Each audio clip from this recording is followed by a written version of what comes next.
Welcome, welcome. I am Goddess High Priestess Empress Ana La Pantera.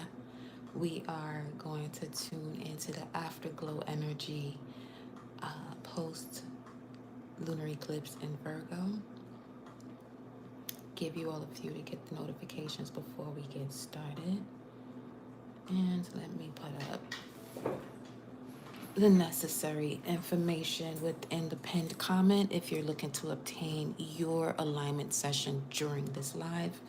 It also includes past life messages as well. We're just gonna do alignment sessions. I did remove the clarity sessions because the way this one here, Alba La Pantera, is set up, I love to provide that information and enough so that way you can utilize it accordingly, okay?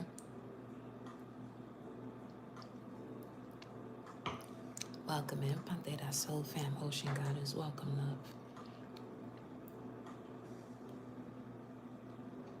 Mhm. Let's see. And also, the personals we do during the lives will be after the collective messages. All right. So we're not pausing the collective message in between. And we still may do a collective message thereafter, depending on the vibes and what comes up. Okay. Let's see. Let me put this up here.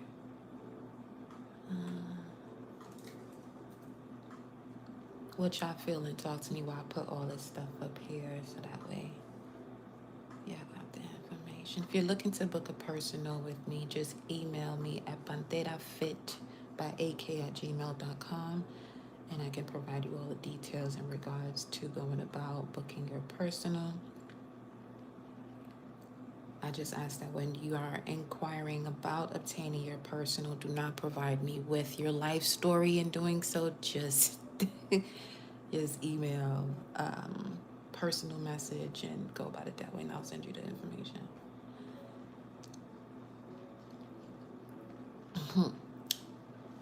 Make sure upon coming in that you're hitting that thumbs up energy button as well.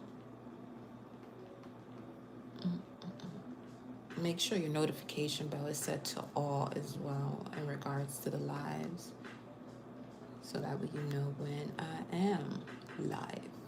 Yeah.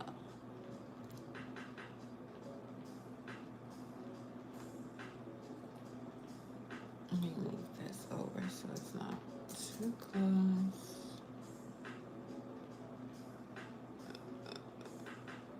Okay. So we're incorporating both alignment, clarity, past life. Well, all three, really. Let me see here. We're gonna go. Make sure we.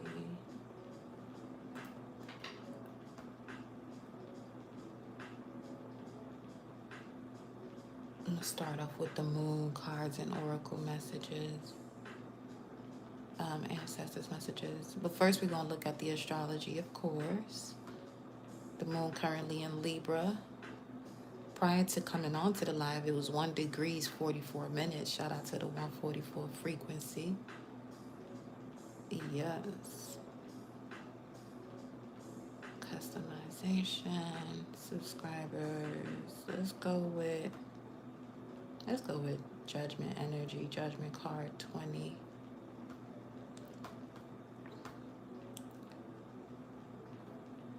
There we go.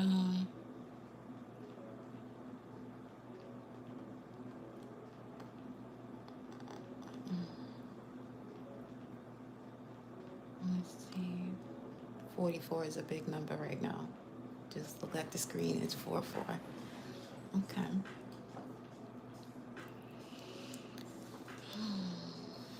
Why is that?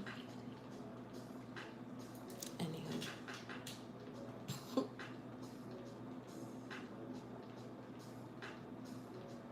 All right, so we are in the afterglow phase, y'all, of the Virgo lunar eclipse. What that means is that the emotional body has just completed a correction cycle and is recalibrating.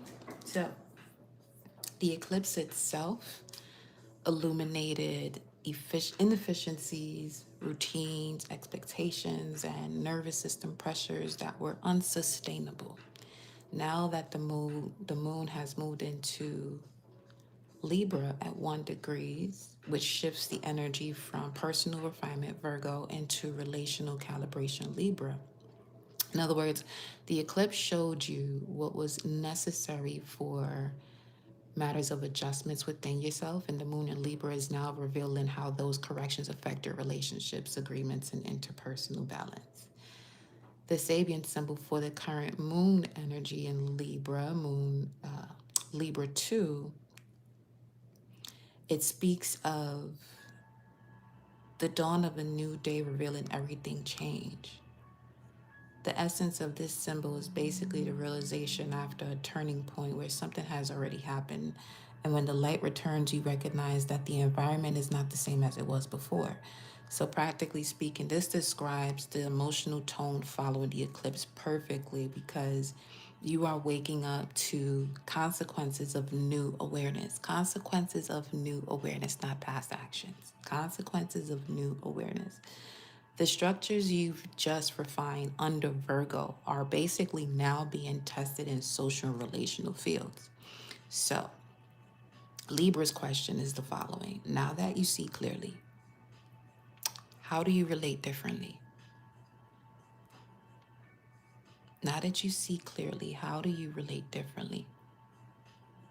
Because this moon energy in Libra can also activate conversations, negotiations, and subtle emotional adjustments between people, where it's less about the internal critique and more about recalibrating the space between you and others. However, because the moon is in early Libra energies,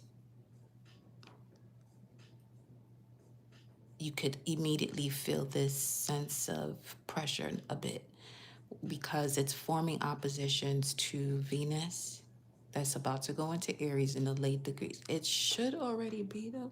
Hold on. Okay, yeah, it's in the late degrees of Pisces. So it's forming that opposition to the moon right now in Libra, is forming that opposition to Venus in the late degrees in Pisces as it's about to reach Aries, Saturn, and Neptune that are already in Aries, which is creating an emotional tension between idealism and reality of the truth of your identity. So, because we are in Pisces season, the sun in Pisces, Mercury in Pisces as well, but retrograde, there's also this internal but also external exposure where there is a blurring of boundaries or romanticized situations.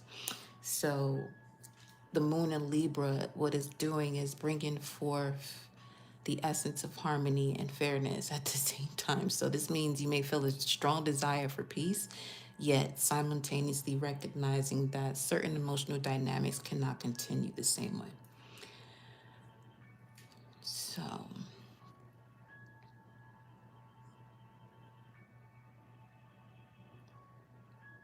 because Venus is also approaching Neptune and Saturn in Aries, the entire field of relationships is passing through a moment where idealization meets reality.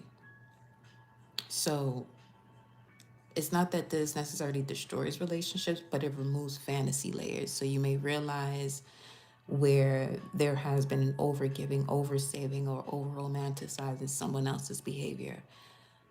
And with Saturn in the midst of this too, being in Aries, it's basically refining that definition where there's a setting of boundaries where there has previously been, this sense of allowing, over giving, over saving, possibly because of not being able to see it clearly. Similar to when you go underwater and open your eyes and attempt to see underwater, and how blurry the vision can be a bit. For some of you, you could see clearly, but not as clear as if you weren't in the water. You get what I'm saying? Now, let me see. Am I hearing myself on this side? Yes, I am. There we go. Clear that.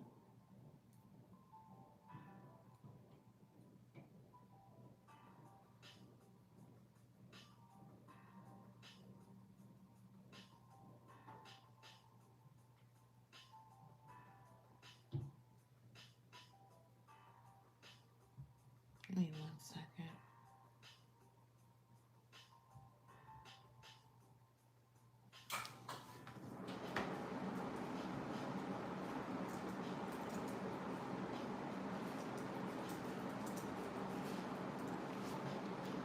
So let's look at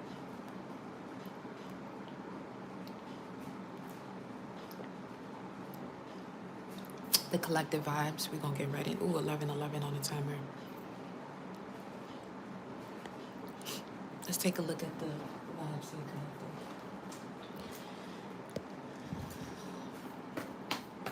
collective. Ooh, I should have put at the max on that for the sessions here to obtain a message for yourself.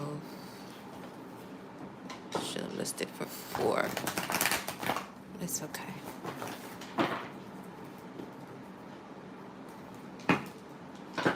Just feels smaller.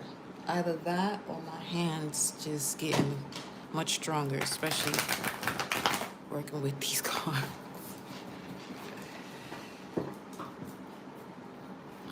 Show me the collective. Whoa.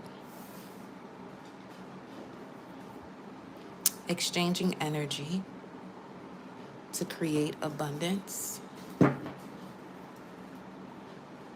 Stand your ground. Mars and Leo energy strongly came through with that. 7 of Wands. I feel as though some of you are also, in order to exchange energy to create abundance, there's something you have to release over control of. So this could be you getting into a state of not making a move or making a decision because of controlling the outcome, or having this over attachment to a result of something. See? Oh, goodness. Wait. That was a full moon in Scorpio card. It's time to release negativity. So let's see.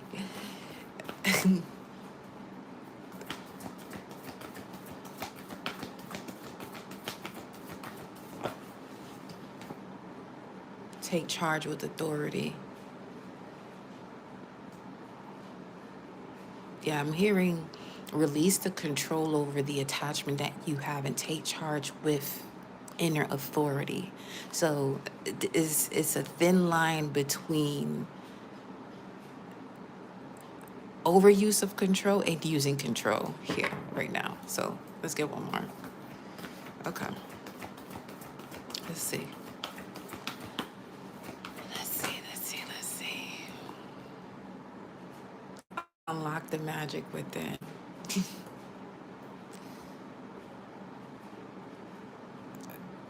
TLM. Exchange energy to create abundance. Take charge with authority. Unlock the magic within. And at the bottom, you have see beyond the current situation. Great.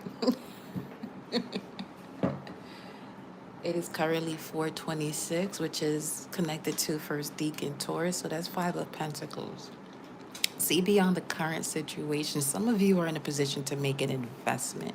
You're possibly holding back on an investment in regards to a partnership with the Moon in Libra. All right. Okay.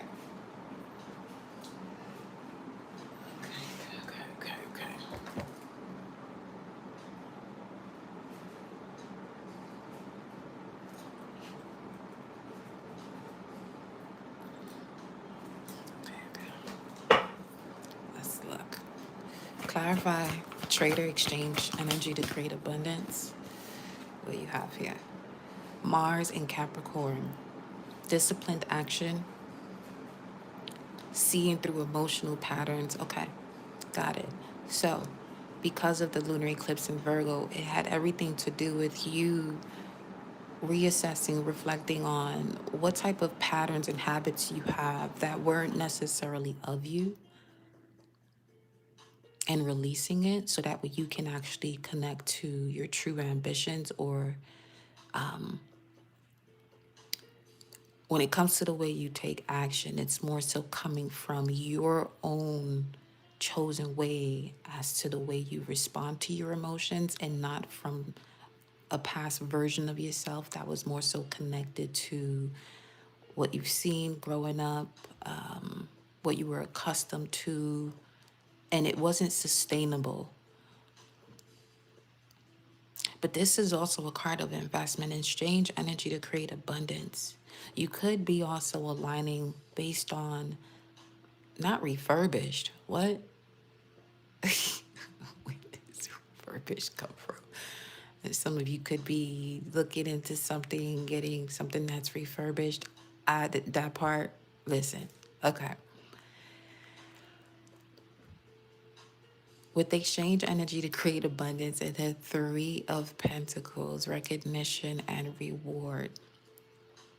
With you stepping out of this comfort zone that was more so connected to unsustainable ways, and shifting from that is changing the dynamics of people that you work with or collaborate with the Three of Pentacles. What's at the bottom? All that glitters. Wow. 16, pattern recognition, and therefore there's a shift, a sudden shift. Tower energy. All that glitters was behind it. Positive movement forward. Okay. Something has become extremely clear to you, very clear, where your manifestations are now on the path of least resistance because of that type of clarity and revelation.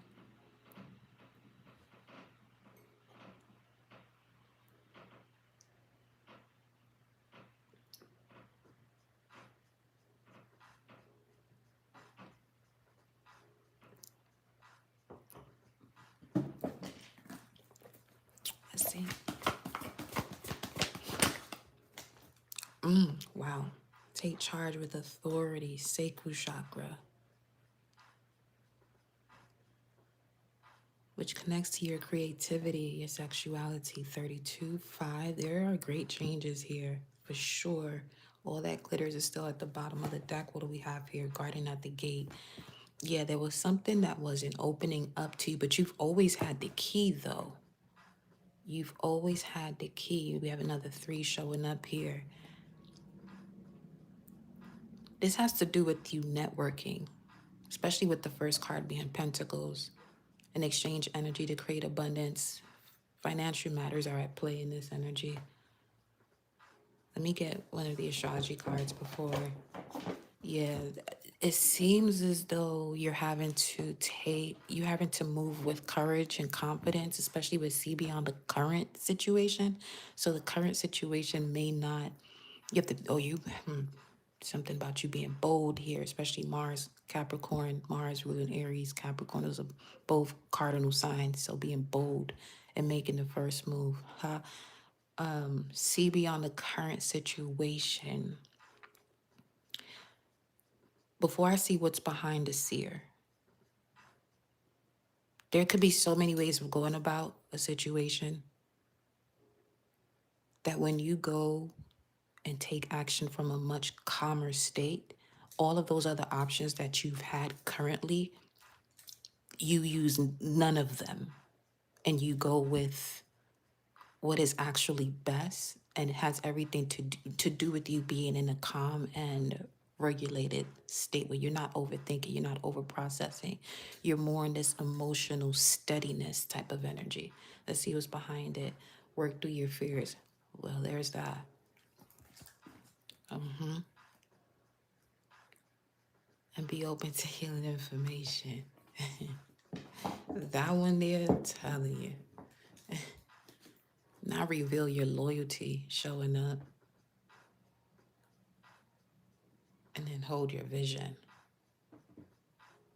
It says something about Disney with that too. Okay, let me see.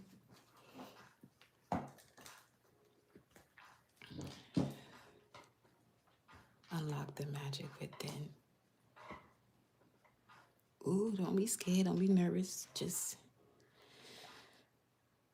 trust yourself. Don't be scared. Don't be nervous. Trust yourself. Capricorn. Capricorn could be highly significant. You could have dominant Capricorn placements or 10th house. So this could have something to do with your career. 433 right now. You certainly master something in matters of the 4th house, memory, roots, ancestry, home.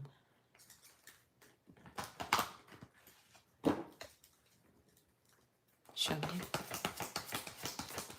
That's what's bringing forth the clarity too, is what you've recognized about a certain memory, its purpose, the role of that experience.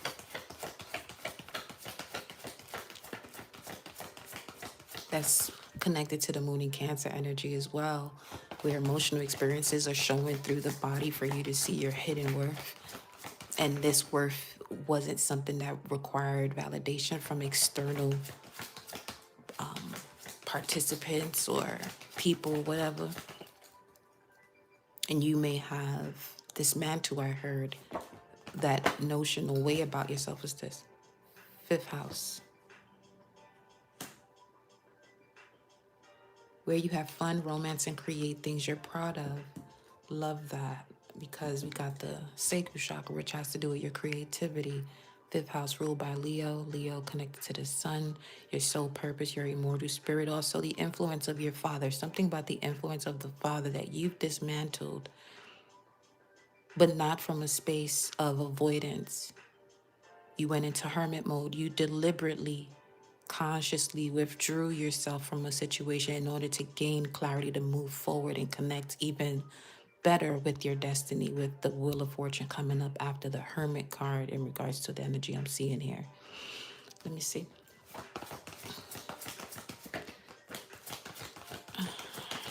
Okay. Wow. 5th house, 12th house. A lot of things was hidden from you, but hidden in a sense it was in the subconscious. 535, 435.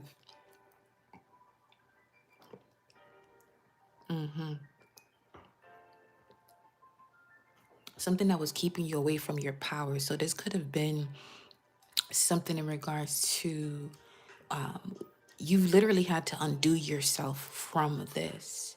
And it seems as though you're separating the wheat from the chaff because, and being able to do so because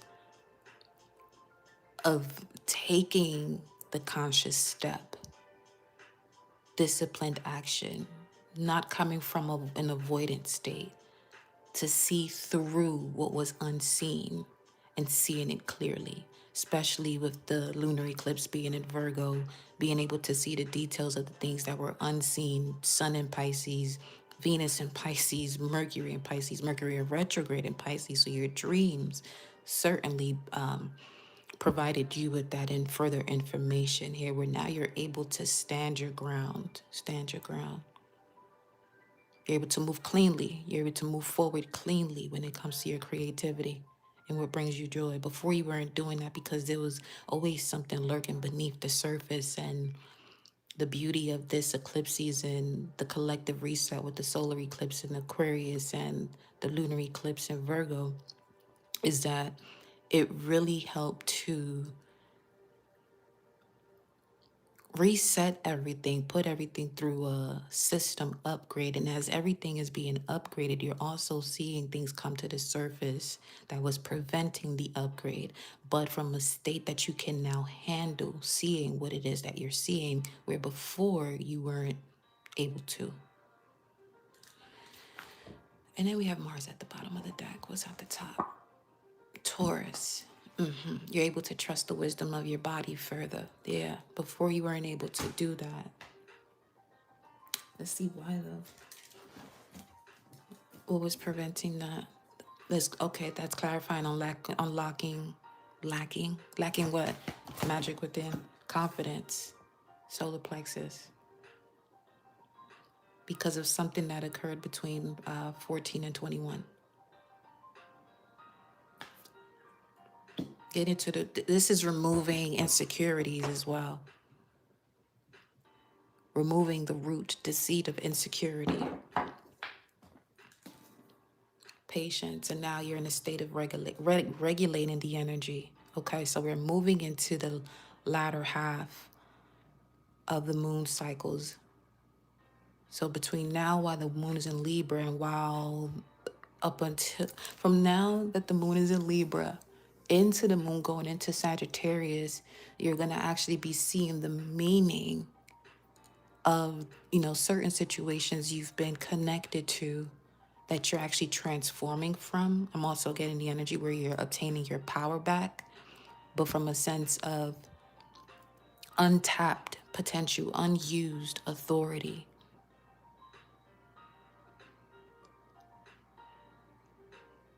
It required your vessel to be at a certain state before you could receive this level of clarity, though.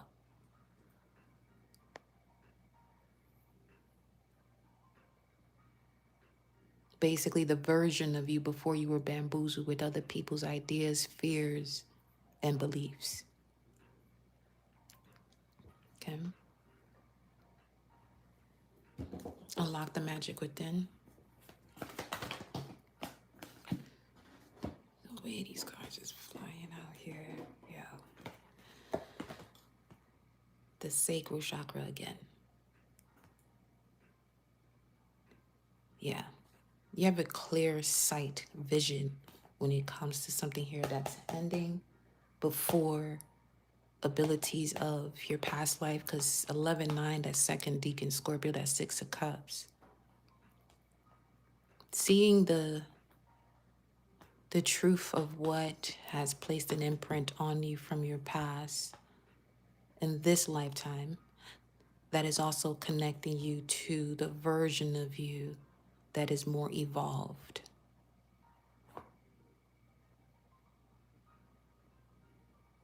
Where there's also a shift in your perception here. Seer, oracle, high priestess energy coming through with this. So that has to do with the ability to separate projection from perception.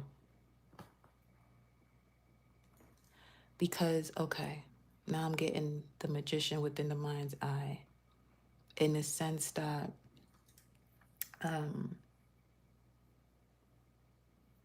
what's coming through here?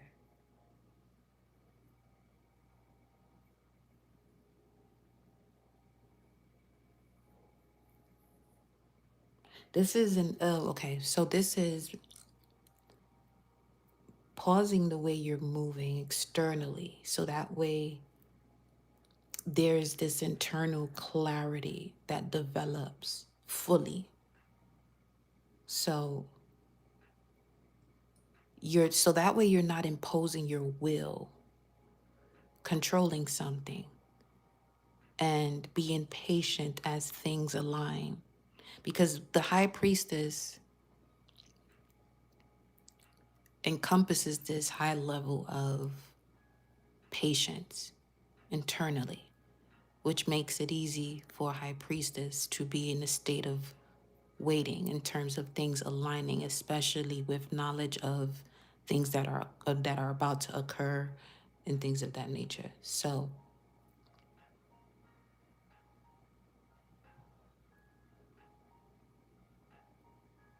there's something in regards to the protection of maturation, the protection of emotional maturity, especially with the sacral chakra showing up twice. That's the womb. Water, emotions, yes. Making sure you're not giving everything at once to a point where there's a system crash, prevention of a system crash.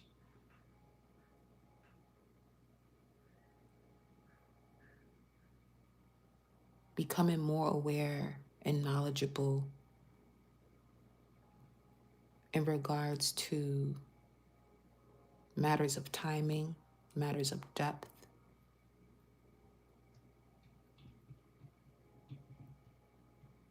Where there's this recognition that that not all knowledge is meant for immediate expression. So this could be the clarity that has come up for some of you here with this lunar eclipse in Virgo, is why certain things didn't show up when they were supposed to, because it would prevent you from actually seeing the depths of a lesson, the core of the lesson, the womb, where the first home of it. Happy lunar eclipse to you as well, my love.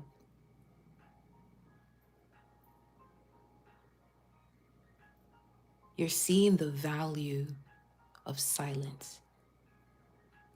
Huh. Yeah. And not rushing to interpret situations, so allowing you to observe clearer, more, and better.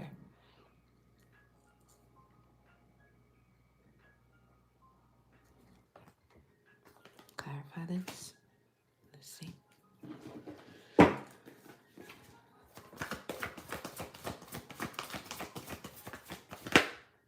Drop your shields. Protection guardian. Okay, let's see.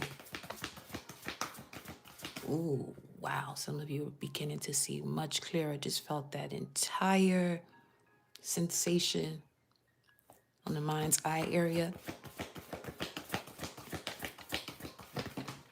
Dreams is booming, ain't they?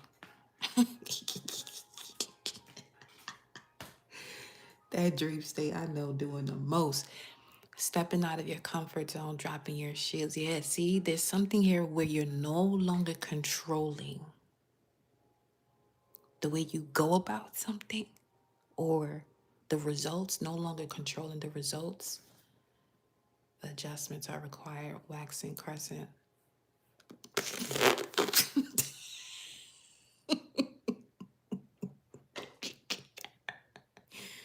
The dreams coming in with the adjustments that are, yeah, that's where all the answers are coming through.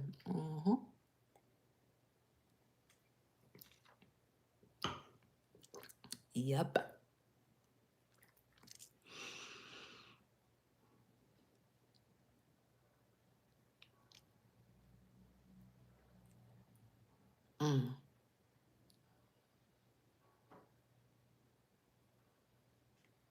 It's this combo I'm picking up. Okay, that's the 12th house, but the 12th house is here, but what I'm getting more so from it is the magician and the high priestess. Because here's the thing, the magician externalizes power after taking that leap of faith from the initial state of the journey. The fool card, the fool's journey is to complete a cycle, to the world card. Then going towards the magician, and the magician externalizes power, but when it comes to the high priestess, which is a beautiful journey, the fool's journey, the major arcanas, the reason why the high priestess is after the magician in that sense is because the high priestess internalizes perception. And if the high priestess is not in that position, this is where there could be an overuse of externalizing power.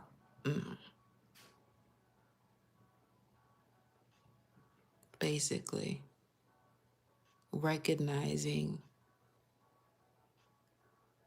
see, that's the thin line, recognizing your power that is within, and shifting from that ideology or belief that something external to you is creating your reality, when the truth of it is, what that power is actually within you.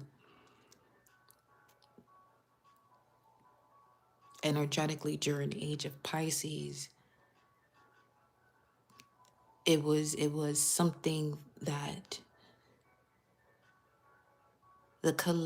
give me the words, that the collective was capable of moving through that notion of seeing something outside oneself as the savior, or as the one that's creating all.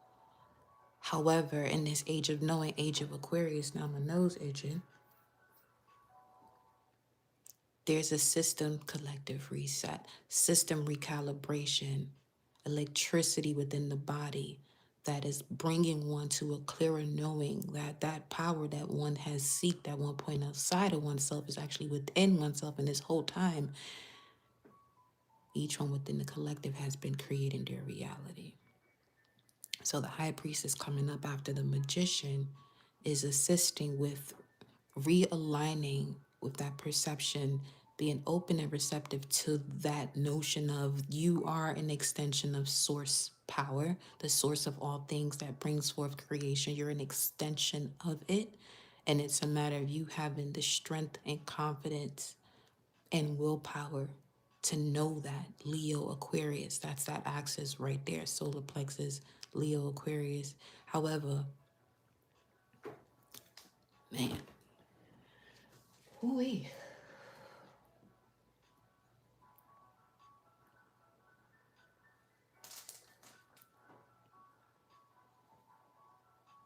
This is where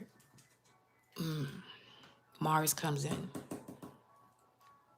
See it through emotional patterns that created the way you move, take action based on the way you use. Capricorn says, I use your feelings, Cancer energy, fourth house, from the way that you were brought up or certain memories that you have that connect to the way you move. Certain memories that you have has connected to the way you move.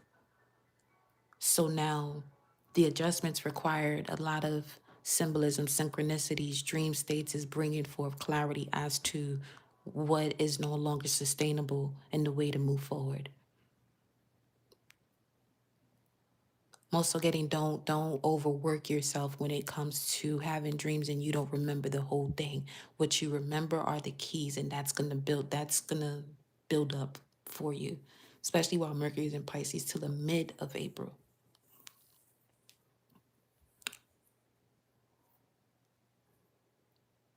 Okay. What's happening now while Mercury is retrograde, it's bringing you information that you may have moved too quickly by in regards to mid-February. So let's say February 11th up until the moment it did go retrograde. So basically, the Mercury retrograde is going back into the energies that started from February 11th. Let's say there's some information that was missed. You won't miss it this time. It'll come back around. It's going to make sense. It's going to make sense to your solar plexus, Mars. It's going to make sense as to the way you move and the way you're processing, the way you're moving forward cleanly. Because as I'm saying this, the energy went straight to the solar plexus again. This has to do with your confidence.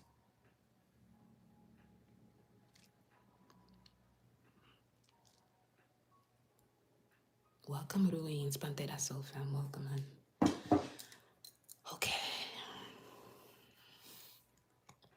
All right. There's something else before I even look at another card.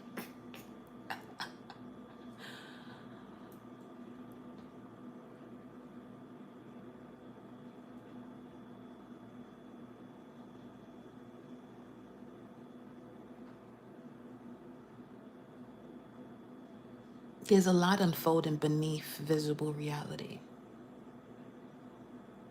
through alignment,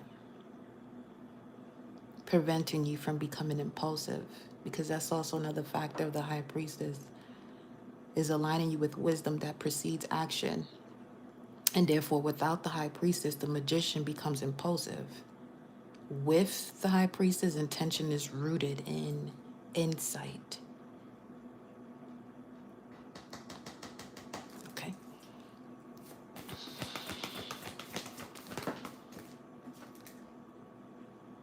Trust your talents and change in times. Taurus, Leo, what I'm picking up. Taurus, Leo, Virgo, picking up from this. Now, Trust your talents in changing times.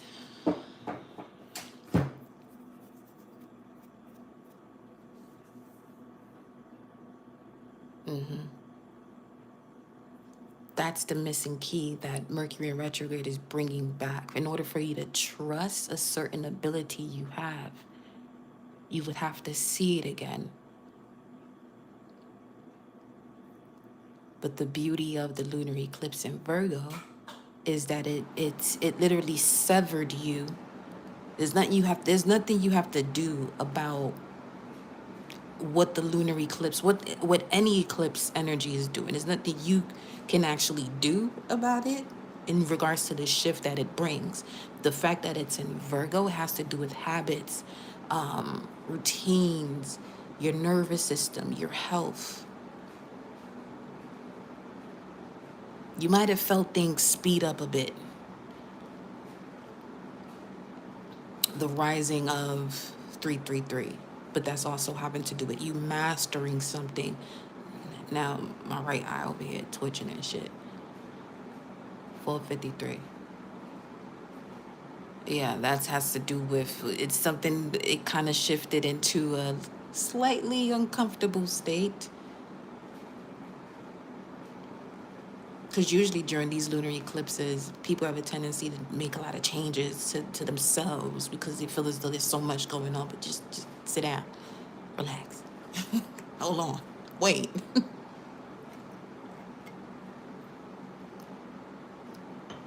Because you can't open a document while the computer is going through an upgrade. Let the upgrade happen. Now is the moment where you're going into that recalibration with things of much karma. Trust karma. I didn't even say karma. Karma. Slow down so you're not bringing forth another lesson. Shutting yourself out of a new pathway by immediately feeling this pressure due to comfortability, whatever the word is right now, to step out of your comfort zone. Child.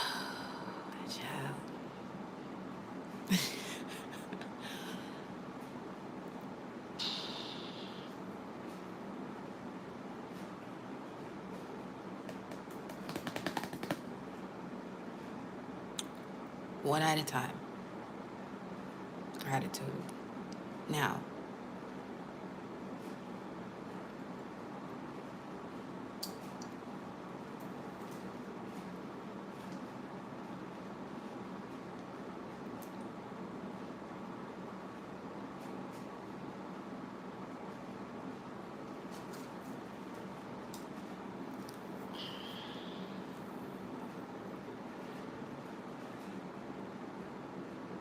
okay.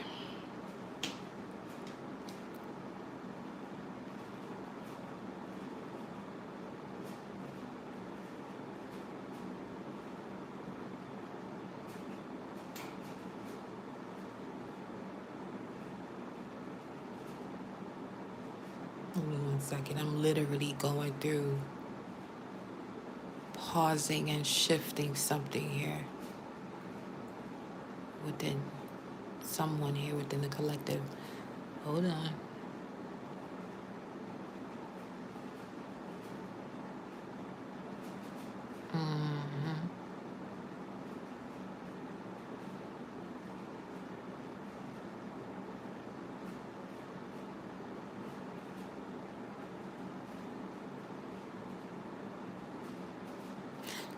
So basically, so what's happening right now is this fast energy that was happening, and the way I just paused, it was more so going right back through all of this that was happening, going towards the right, slowing it down, bringing it right back around to the point where certain things were missed, so that way there could be a recalibration and a relinking to the energy, so that way you can move forward cleanly. Whatever.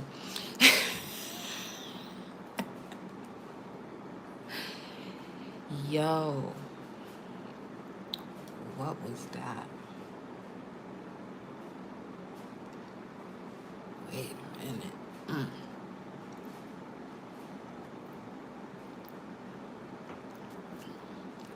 Now, something just went to the throat chakra. Something was sitting in the solar plexus for too long.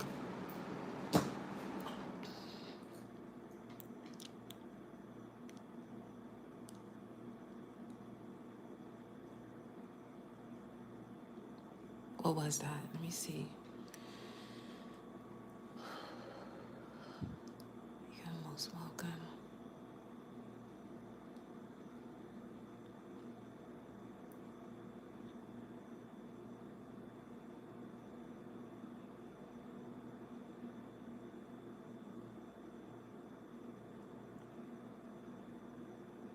It's giving me the image of blood flow restriction for better circulation. That's what that is. Blood flow restriction to better circulation. Intentionally restricting the blood flow for it to actually awake. Okay, so this is an reawakening. Something was stagnant. Hold on.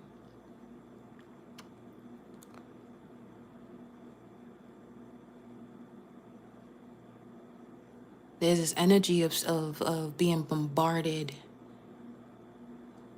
with entities here. Moon and Libra, what is that about? Show me.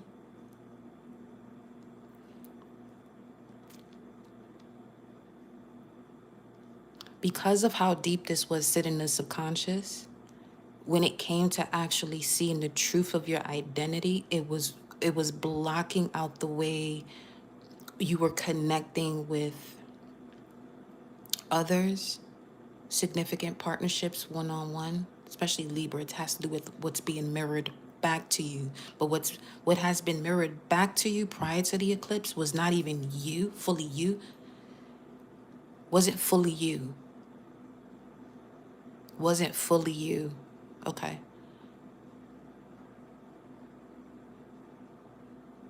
The full version of you doesn't have fear, guilt, specifically shame and guilt, doesn't carry shame and guilt, but it's been carrying that. So much so being protected by your own lack of optimism. Huh? But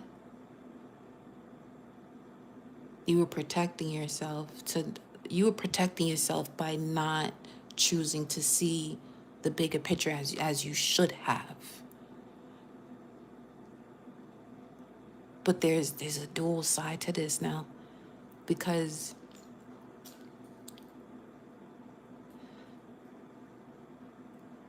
this would be the example of over processing a feeling and not taking action. That's what it is. This is an over processing a feeling and not taking action.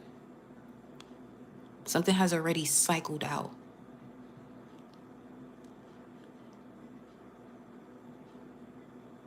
And the version of you that would normally prevent you from taking disciplined action, you're now recognizing it. And the protection ward, the way I'm getting ward is more so of protective state. Now you're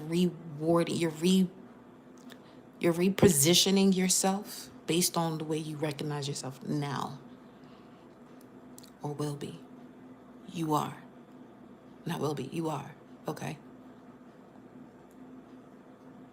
Anything else? Yo.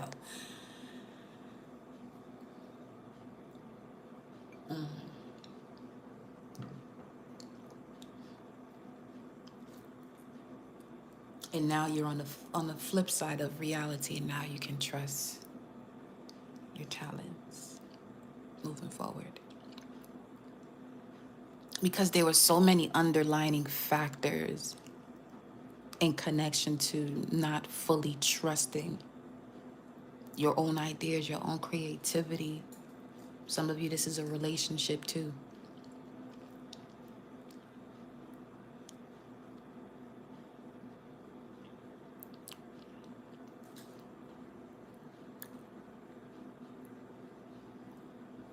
Let me see.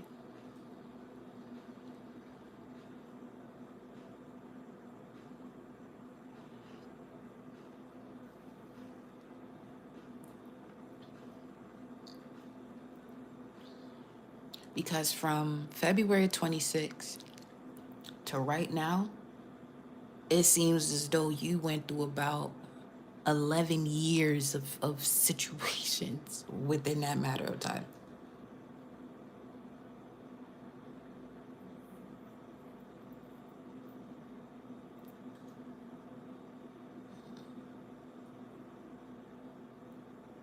Shit, within a week you've seen what was actually making you weaker than you. Within a week you saw everything, or see, now your higher self is involved in this. It has to be. It would have to be, because that's a lot. That's a whole lot.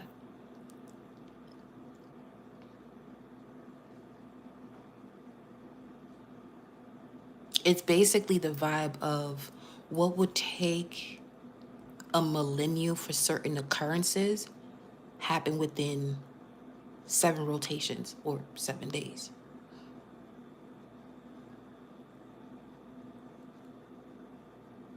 $323. That's 2 of Wands. Yeah, wow. Yeah, definitely that. Yeah. 323, 2 of Wands. This is, yeah, okay. They said give you the visuals, so let's give you the visuals so you can see what I'm talking about. Some of you already know the appearance of it, but we're gonna look at it together. Okay. Yeah.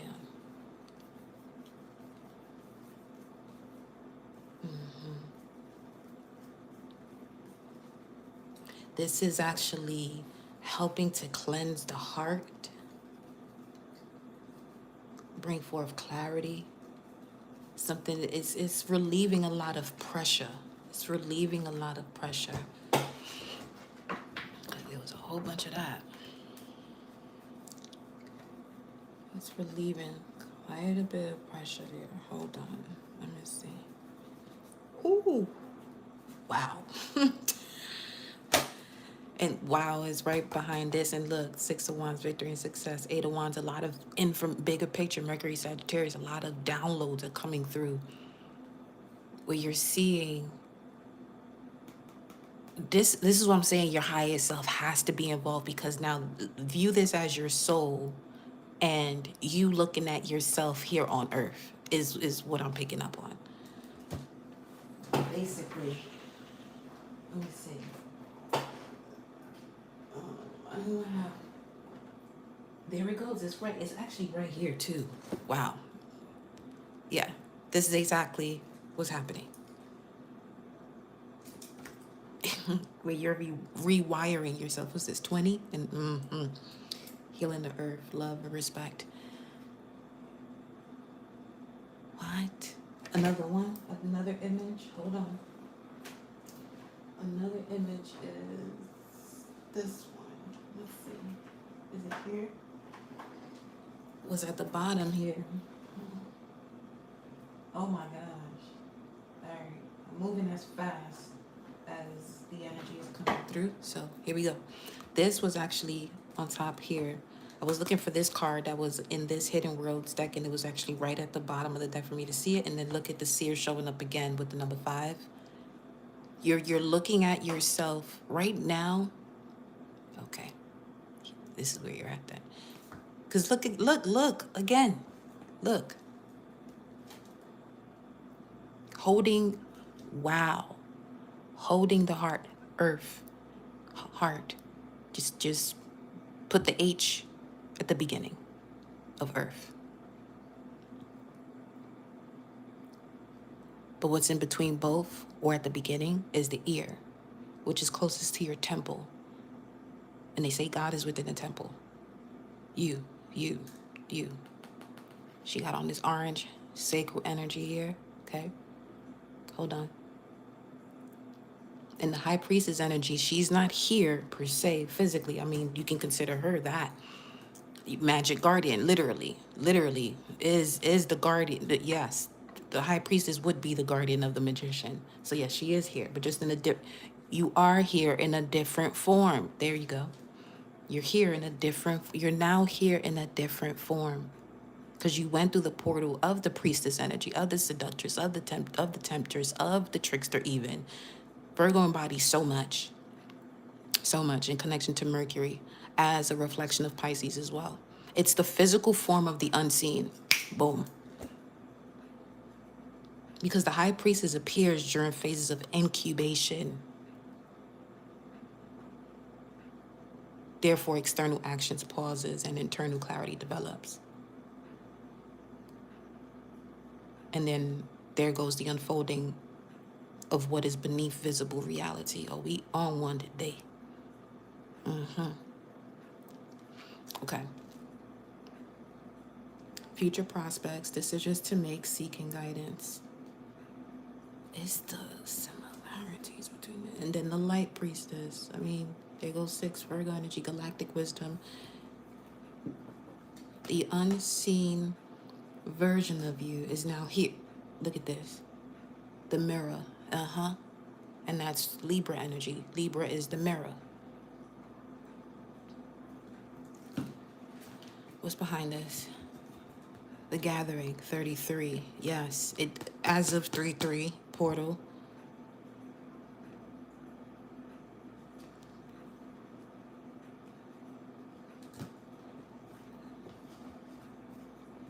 Now, this is how multiple versions of you is processing what this version of you is doing towards you here on Earth. Shout out to these cards. This is the best way for me to explain this right now.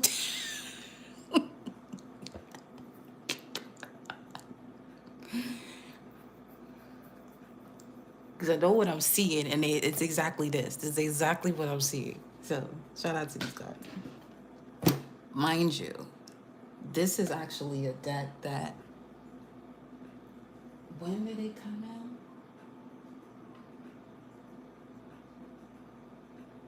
It's either Virgo or Pisces energy, but it happened during a full moon. Okay, the other one, the other image is this. Let's see. Okay, there goes 20. Hidden realms. Yeah, see, you went through the depths, the shadow, to obtain your power. There goes Leo the lion. Clean action. So you're no longer possessive with control that leads to attachment.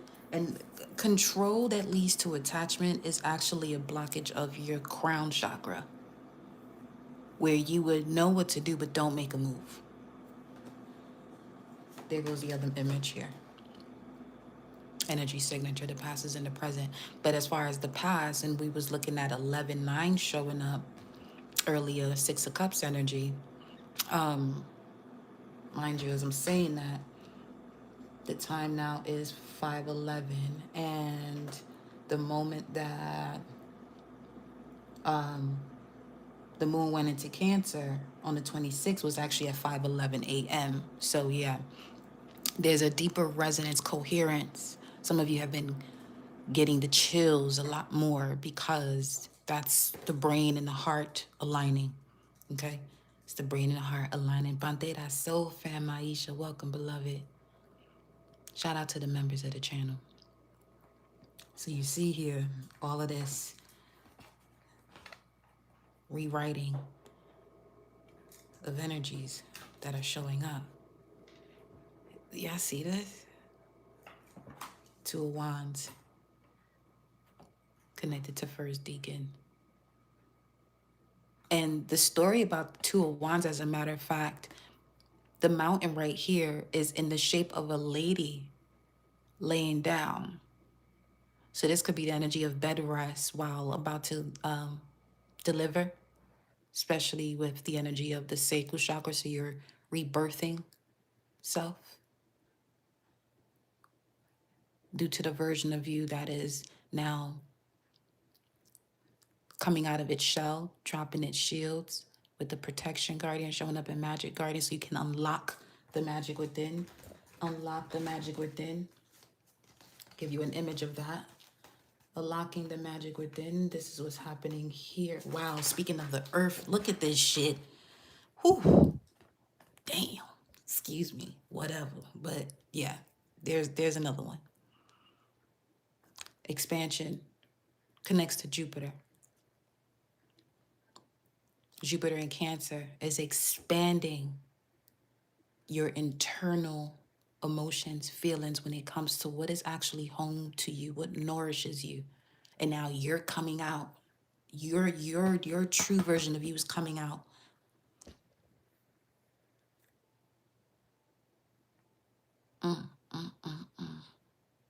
Rebirthing through the heart. The essence of you that is connected to the heart is coming to the surface. So, okay, let's grab one from here. Why don't we?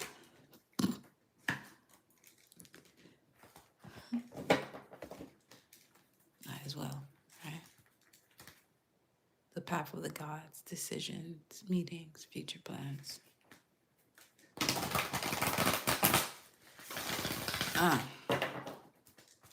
Man.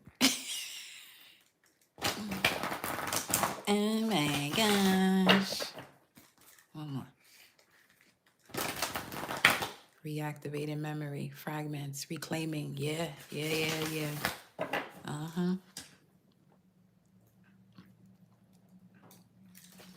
Okay. Oh, wow. This was a slow ass process, but worth it with the lotus showing up. Look at that.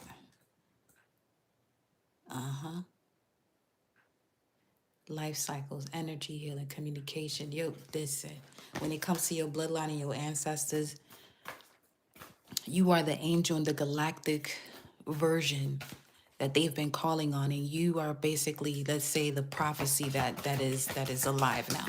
You are the prophecy that is alive now, that one has resurrected. The surge fertility, 18 moon energy. You've gone through a lot of cycles. 7 chariot, to move forward with precision. Now, let's see. About to get me my pineapple juice. Hold on, wait a minute.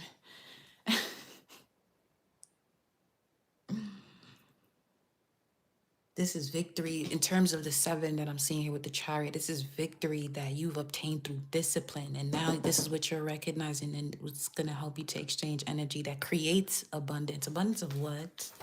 Proper abundance. Abundance. Ah, beautiful.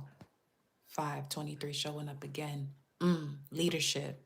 Placing you into position of leadership. Spirit companions, guides, and comfort. Love that.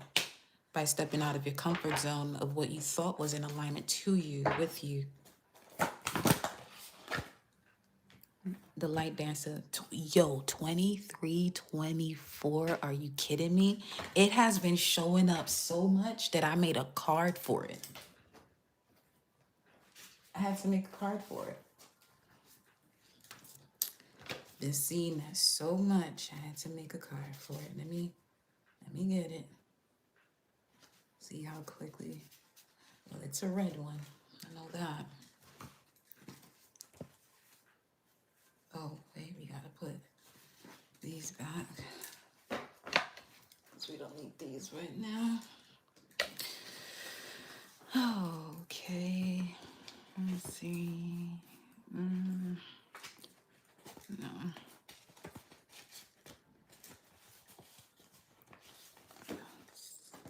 All is well. That's 22.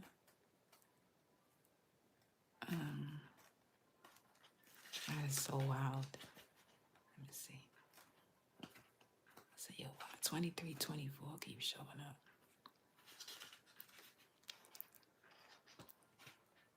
If we look at the major arcana, the Fool's Journey, if we were to start it from 1, 22 would be the World card.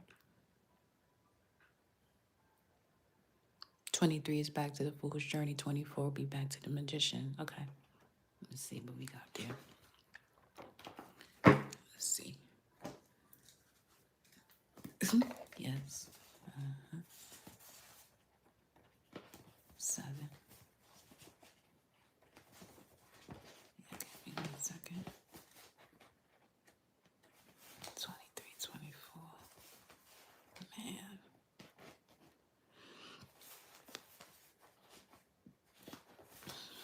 And that's also an example of when you is if you're seeing something that shows up quite a bit, take note of it.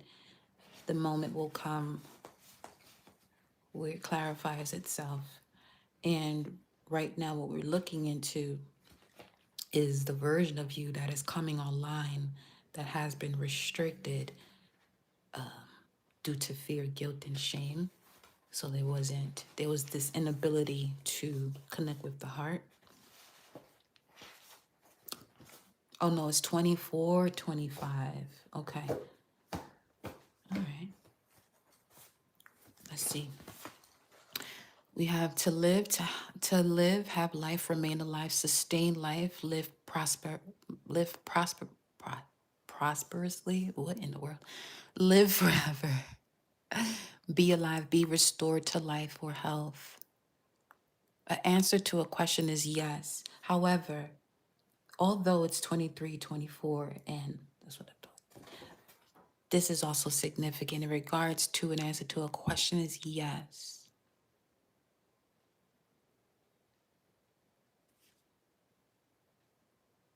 Very well prepared.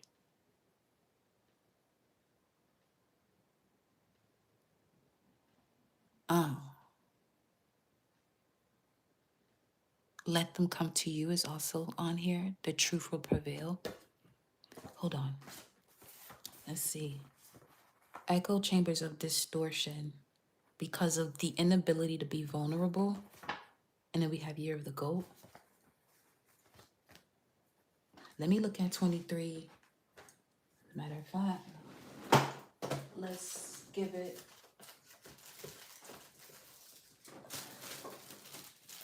Let's put it in position. 23. Not 23. 24. 23, 24.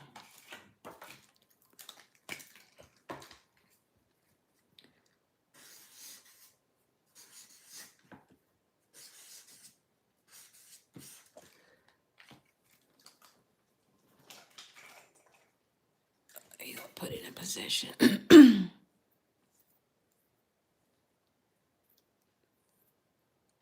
Mm.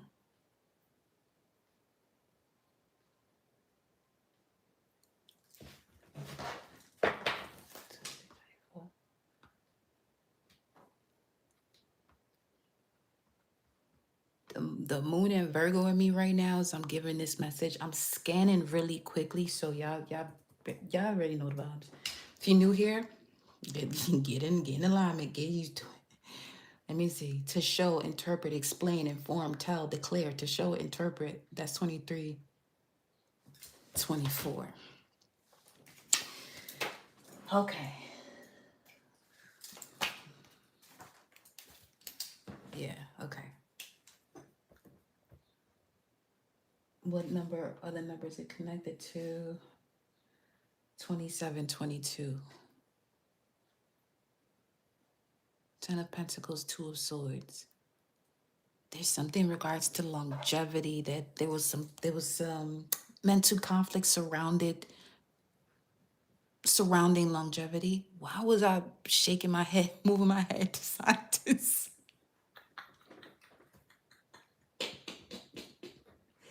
Yo.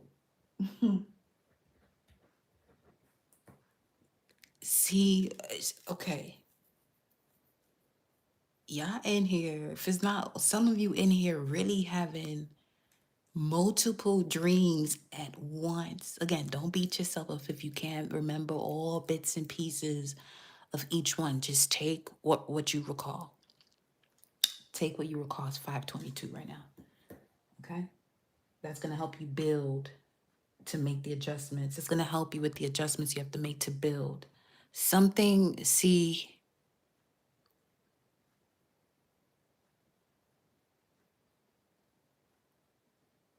what's at the end is coming to the forefront. That has to do with manifestation.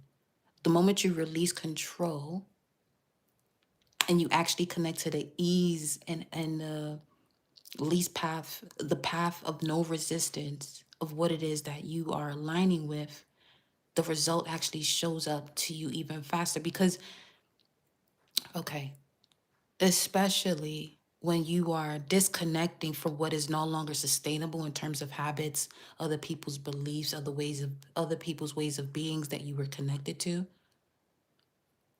And the moment you disconnect from that, it allows for the room that is necessary for you to experience your desires, because your desires are internal. They're just waiting on you. You don't have to wait on your desires, waiting on you to align with the centered version of self, the heart version of self, which is coming online. The unseen version of yourself is coming online. It's been hidden from you because of everything else that was piled up on top of it, with all these other experiences that have been going on from you, your past life, your bloodline, your ancestors, all that. You're the one that is seeing it from a different perspective to bring forth the transformation. You'll do so with victory. There's a lot you've been carrying here on your shoulders. There's a lot you've been carrying here on your shoulders. And this has to do with the way you connect to the wisdom of your body. There's a lot of, there was so much things that was restricting you, but also what you allowed to restrict you when you were not paying attention to, when your body said, oh, if we go this way, we're going to be drained. If we go this way, we'll experience the version of us that is connected to our life force, our vitality. Okay. What is it? To interpret. I'm doing it now. Explain. Okay, something I have to show you here, obviously. Tell. Declare. Well, I'm here, I declare wall. You know what? Get out of here. I declare wall. You see, oh, wow. You see the wall now that was in front of you? You thought it was a boundary, but it was a wall? Oh, shit. Got it. Okay. Let me see.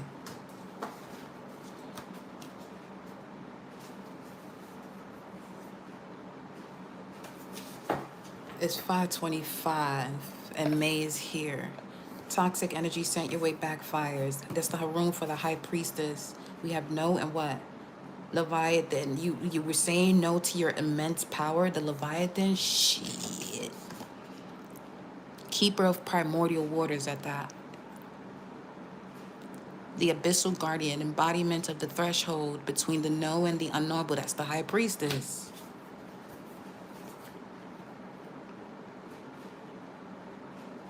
What?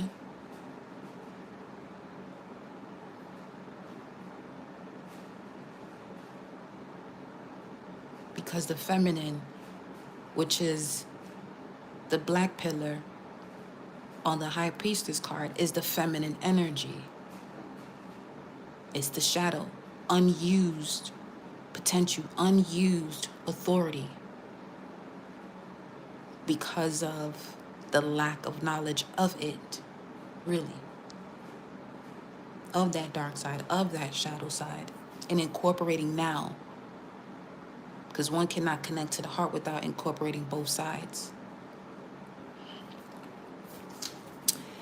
Keeper of primordial waters, where spirit breathes order into chaos, standing at the edge of creation's waters, the Leviathan. Let me see what else I have here for it. Keeper of primordial waters, third time I'm saying that. Memory of the first ocean, the womb where galaxies gestated, cosmic unconscious made flesh, mirror of the soul's depths, unplumbed, yep, depths, where one is asked to confront what lies beneath the surface, such as fears, disconnect from desires, forgotten lifetimes, ancestral patterns, reclaiming hidden parts of the soul since the 26th of February, very clearly.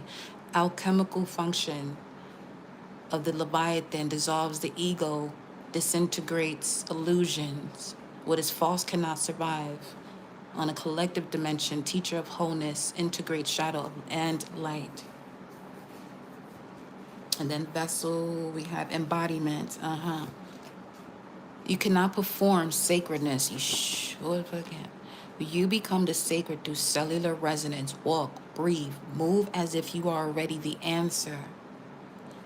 And that would be in terms of proper use of power, where you're not controlling the outcome or the results. You're more so walking in the actual outcome of it.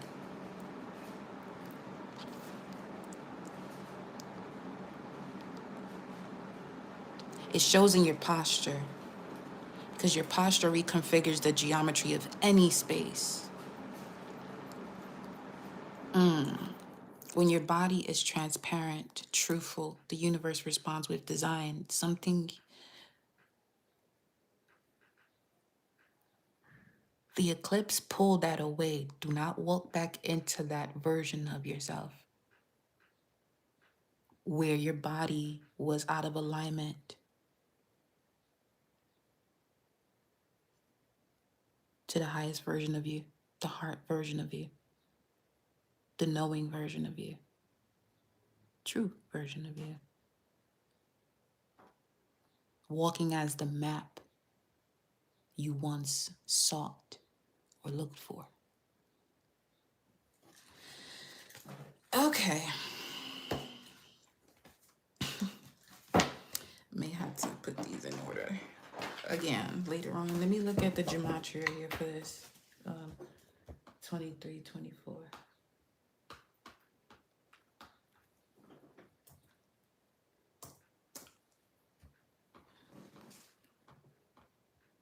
Viva Las Vegas, 1290. What's 1290? 1290, 129. That's, yeah, unseen. Pisces, physical, Virgo, 9. Let's look at 1290. I'm looking at the lexicon numbers.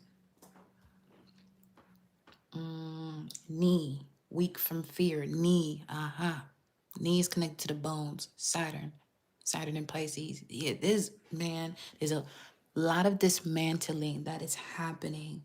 And the result of the dismantling is what's coming forward. All right, let's move forward here. Ooh, hold on. Get y'all a refreshment, whatever you have to get. Give me 1 second. Gotta move this energy out.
All right. Gratitude for your patience. I'm back. Let's go into occultic spread.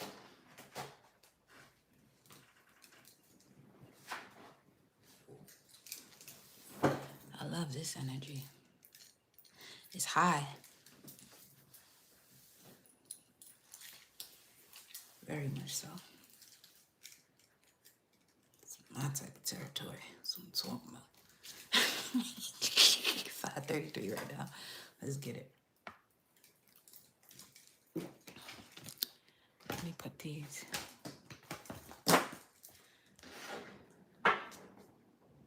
Elastic Heart, Shia LaBeouf. Huh. I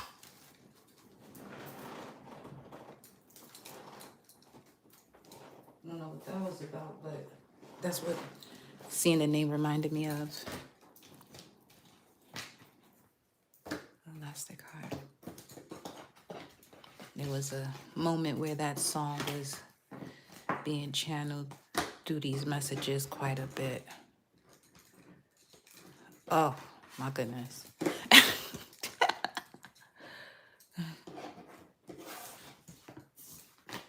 Okay.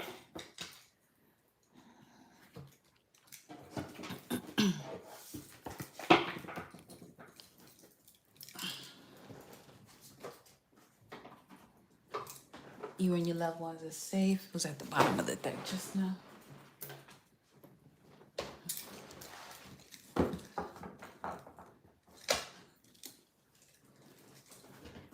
So we gonna go ahead and be nosy now. Yeah? Okay. Let's see.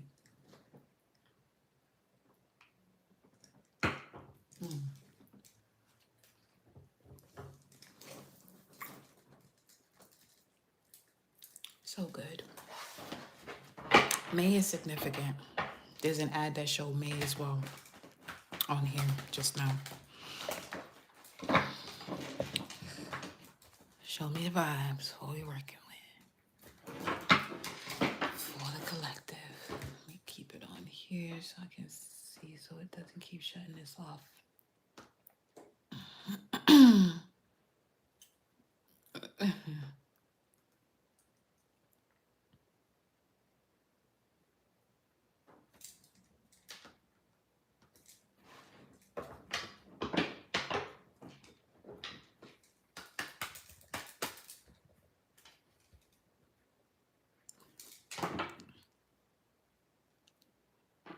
Exposure of the conflicts and defeats.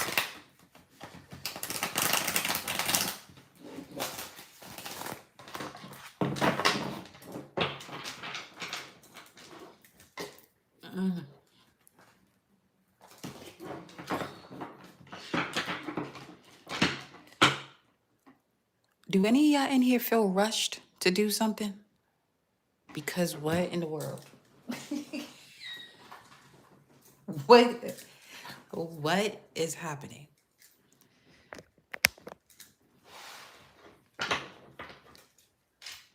Eight of Cups.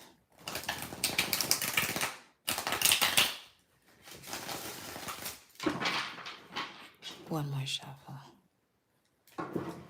You're able to hold something better now. Hold the vision better now. Take a leap of faith. You recognize the power that's in your hands, but also where you have to release control. Balance. Harmony.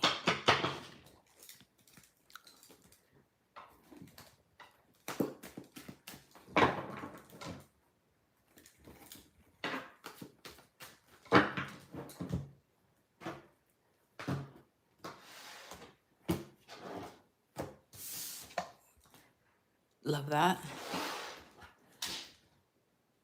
Ooh, Ace of Pentacles, Ace of Cups, and the Queen of Swords. Saying it as it is, meaning what you say. Libra.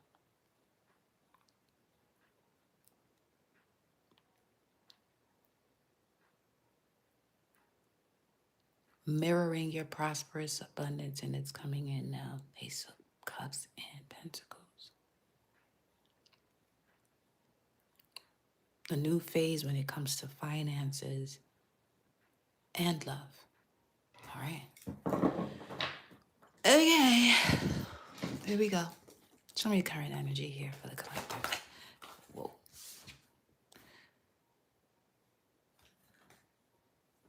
Knight of Coins and the Lover's card here showing up together. But let's see. We're just going to get one card here.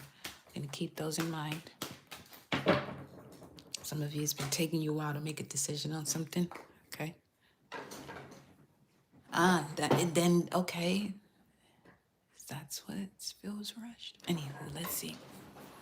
Show me the current energy for the collective.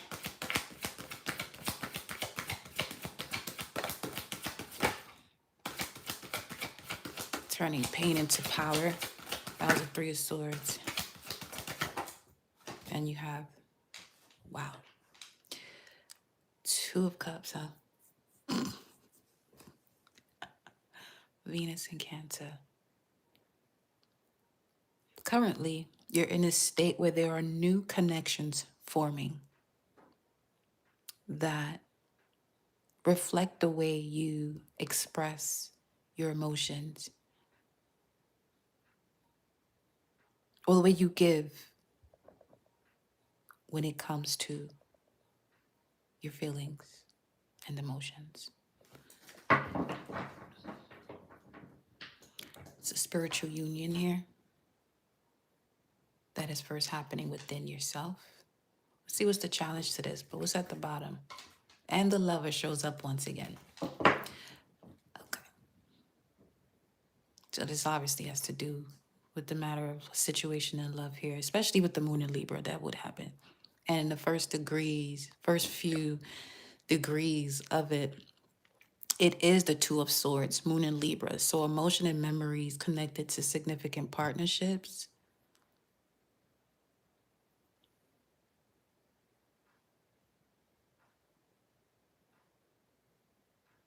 And the way you value your feelings, you valuing the way you feel is assisting you or is to assist you in a decision you have to make. Let's see.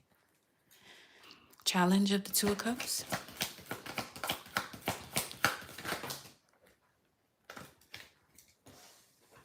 That's a lot of cards. We have Page of Coins, 4 of Pentacles.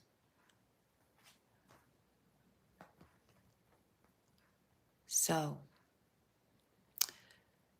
this here is surrounded by insecurity. I can strongly feel that. We're going to put these back, but from what I'm seeing here, 5 of Pentacles, which is that 423 energy was picking up earlier as well. Some of you having to make an investment here that has to do with the heart space. I mean, best way to go, but this has to really do with the significant relationship. We'll see where this is going, especially if you've mastered a certain level of emotions that connects to your authority. This is Sun in Capricorn. Your legacy is involved with this. You have to make a lot of adjustments here, step by step. There's a small gesture that comes towards you.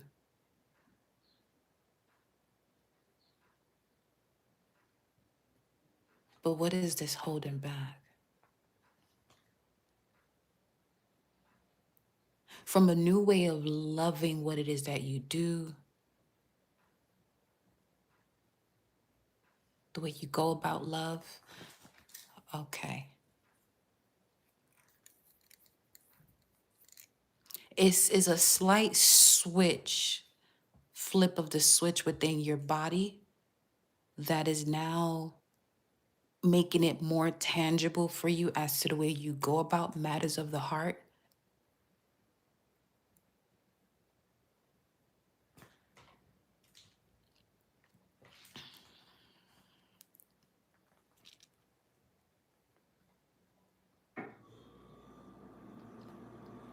Some of you can no longer suppress a love here you have for something or someone.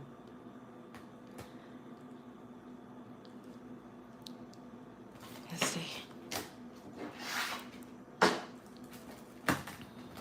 Just one card here, Spirit. One card for these messages. What's the challenge? Dang. It's a lot of water.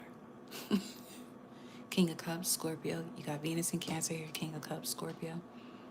The challenge is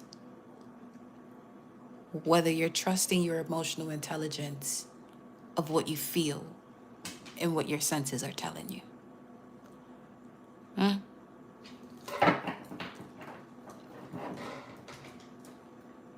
Challenge is trust.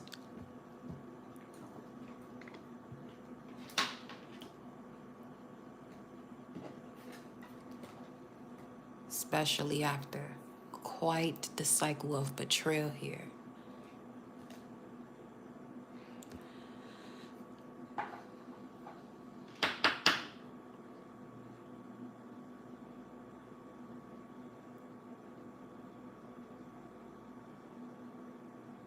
Something ended that was inevitable for it to end.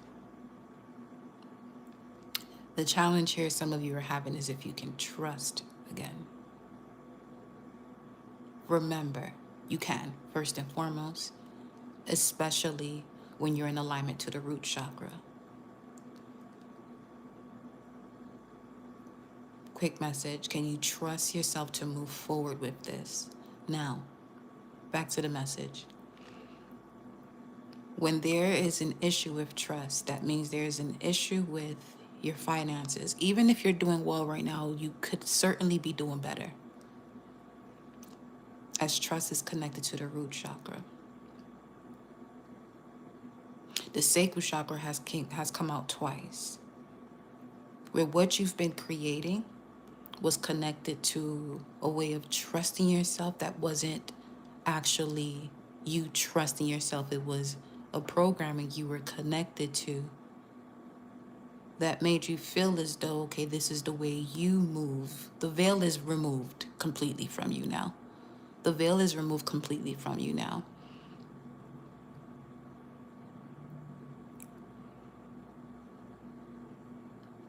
The worst that could happen already did.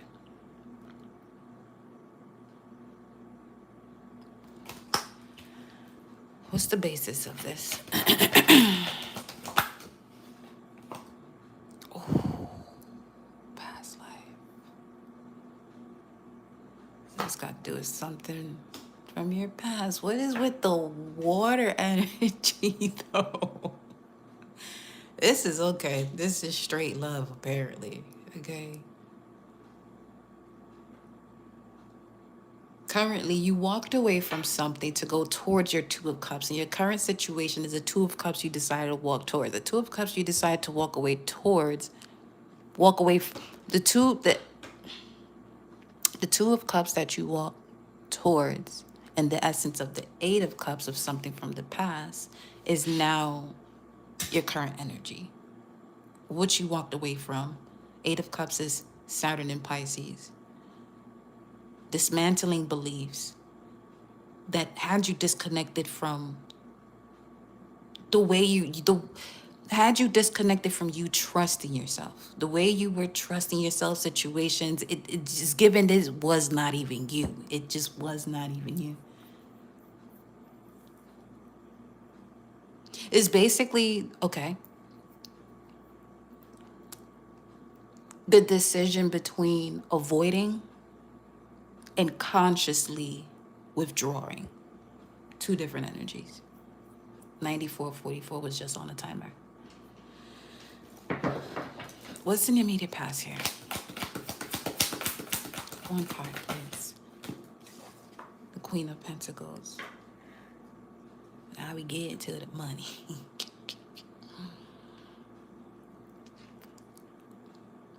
Now, Capricorn, Saturn energy showing up here.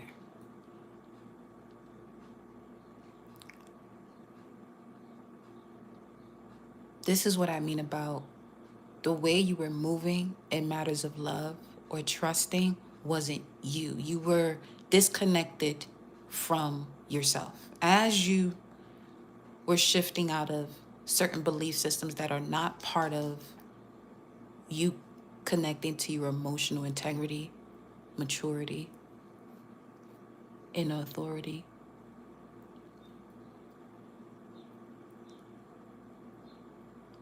So it led you to even work on your finances.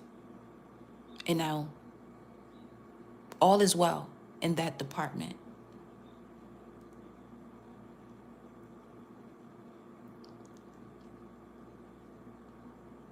But then here with this Queen of Pentacles, especially with the Two of Cups in your current energy, you're ready to move forward with the partnership. You're no longer in this space of doing things on your own, because it's something here you've removed that allows you to see why you would move in a certain way. Okay, move in a certain way meaning why you were hyper vigilant, possibly. Not possibly, that's what it is. Control, because that's Capricorn, and it's also connected to control or being in a position of authority.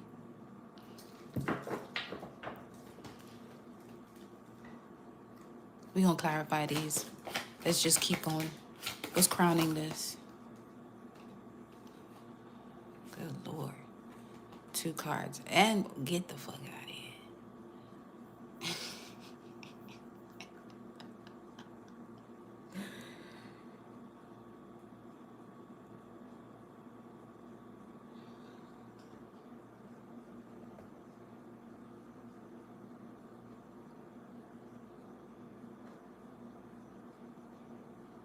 You weren't seeing this word trust. You weren't seeing before clearly the way certain situations around you was affecting the way you move with trust in a relationship. And again, when it comes to eclipse energy, there's nothing you can do about what it does within the body.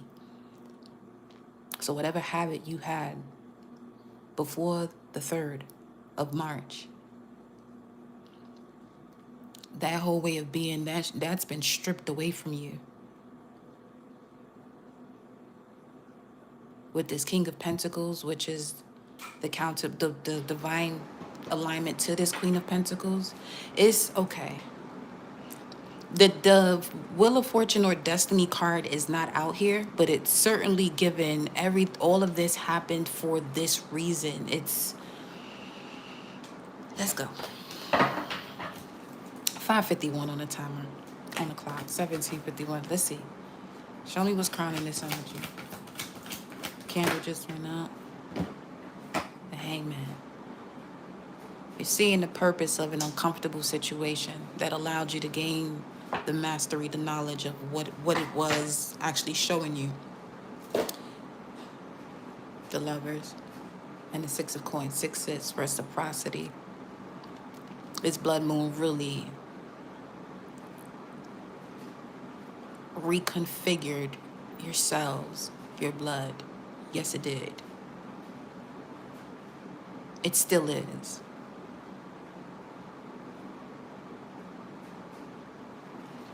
It still is.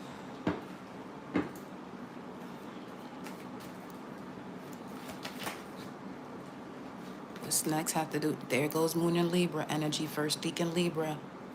This is happening right now. Okay. 2, 2, 12, 6. What the fuck?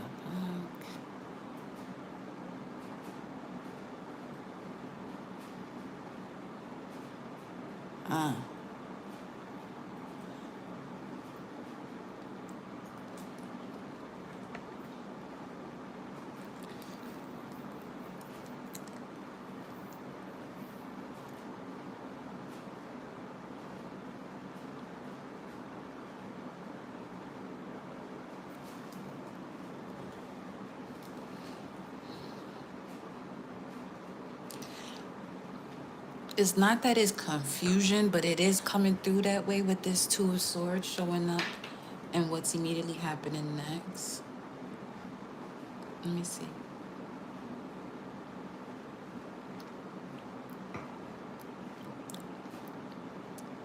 Because there's two groups of this.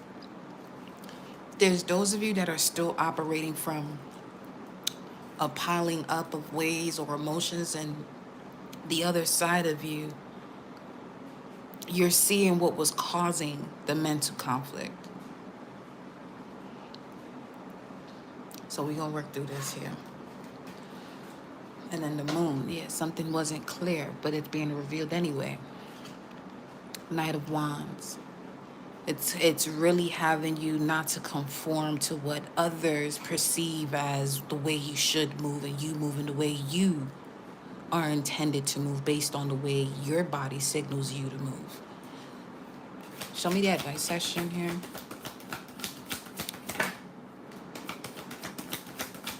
Advice here. The Six of Coins. 22, 66, repeated numbers. Capricorn, Scorpio showing up here.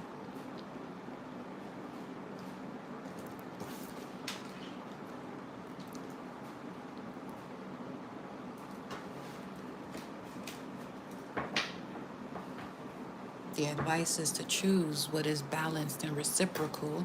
And there goes the Wheel of Fortune. Said it wasn't here, but there it goes. Subconsciously, destiny is being realigned. Your destiny is being realigned. Yes. Especially in this first deacon energy of Libra. Let me see the moon energy right now.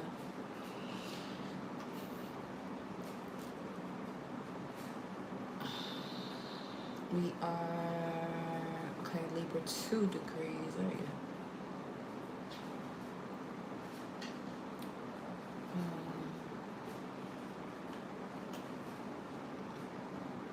What's behind this? King of Wands. All these people. Yeah, there was too many people in the way. Too many other opinions, belief systems were in the way.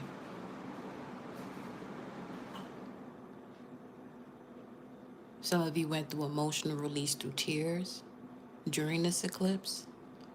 It was actually disconnecting you, the cord that was connected to what allowed these other pieces of the board to even show up in your game of life.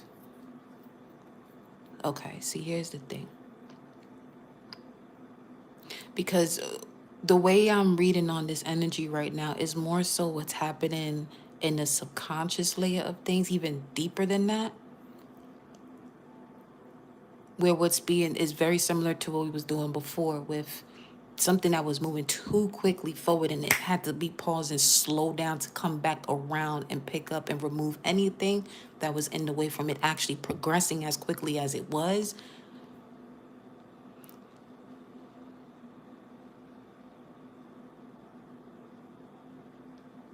Oh my God.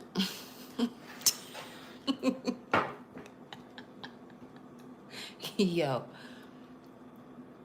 Recognizing what is yours to carry.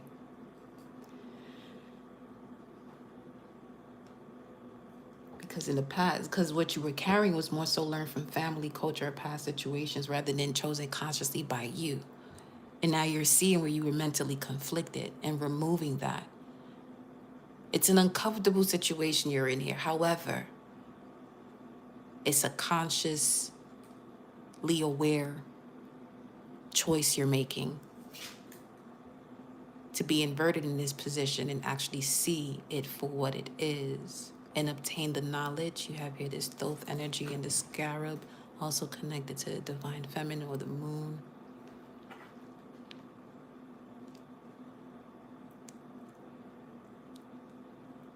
And whatever has had you tied up because you weren't walking in your power. See, this is what I meant about blood restriction for better flow.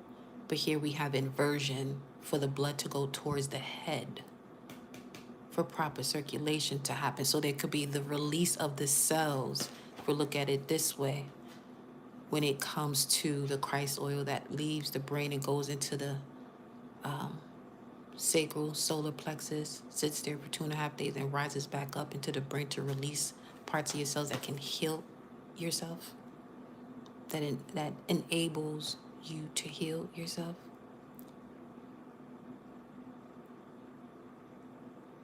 You know what this is? Okay. Let's say you're having a moment where you're in this state of anxiety, fear, or for some of you, you in this wave of energy where if you tell somebody about themselves, you gonna rip them to shreds type of thing.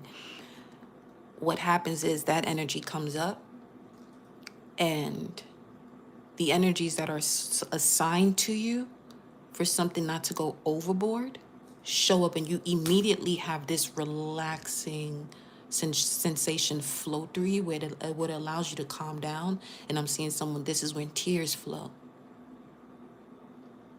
because you're recognizing where all of this has come from. There's something where you had to, in regards to your childhood, where you have to grow up a bit faster, because from a very young age you recognize the way you would have to be there for. My ears just went out, in and out. Sounds good. 5:59. A minute before. Somebody was born before time. As far as your expected delivery date.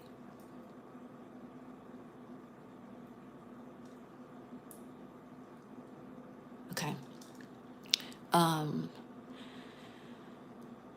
So yes, when you're going through the highest of the high emotions of an experience, you have your actual guardians that show up to bring calmness to you. So that way, what happens is they tune your body into a different frequency, where now instead of you raging out and slapping the shit out of somebody, the tears are flowing,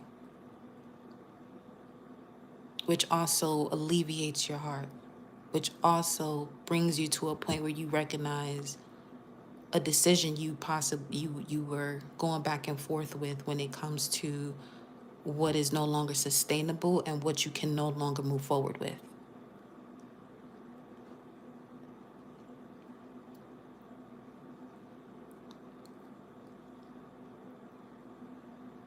And you have situations that insulted your frequency by trying it before this actual opposition that created that full moon lunar eclipse at the exact degree, 12 degrees. You've seen things show up before that moment that you already prepared for, because you've recognized the pattern. And you decided to move in a different way when it comes to protecting yourself, with actually now trusting you based on the way you trust you, not the way the version of you was connected to trust because of what you learned from family, culture, or past situations. Okay. Show me what's in the environment here.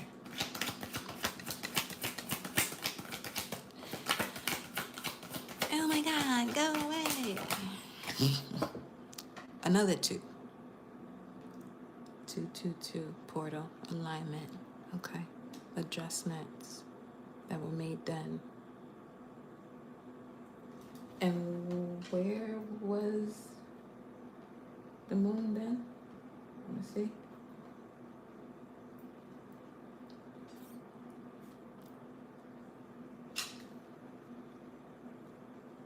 In the waxing crescent phase, which has to do with you having courage to move forward. And that was 222. The moon was in Taurus. 6 of Pentacles.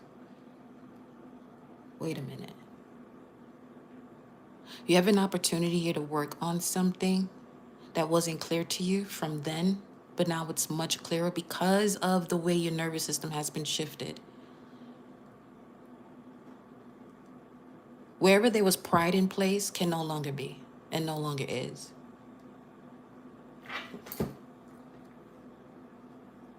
Yeah, see. We're talking to a situation right now that's in your environment that you've been going back and forth with, because this is a lot of juggling right here. This is a whole lot of juggling here. regarding something of your past. Something, someone, Ten of Wands. We're going to clarify these. Hopes and fears position. Hopes and fears position.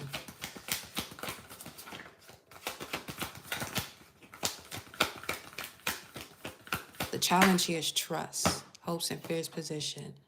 This is giving fear of missing out. Ten of Pentacles.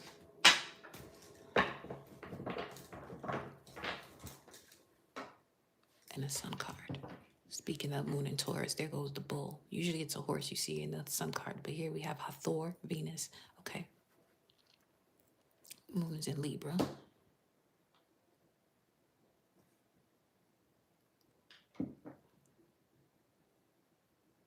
This is why you're being asked to choose reciprocity. Especially with these two showing up here. This is 16. And things suddenly shift when the pattern is recognized either consciously or subconsciously. Whatever this fear you had here, whatever this fear it is you have when it comes to someone you're looking to build with or someone you have already built with, what is this? Are you making the proper investment? Hold on, let's see. All of these are Pentacles, Earth energy, tangible, something in your environment now. 11152.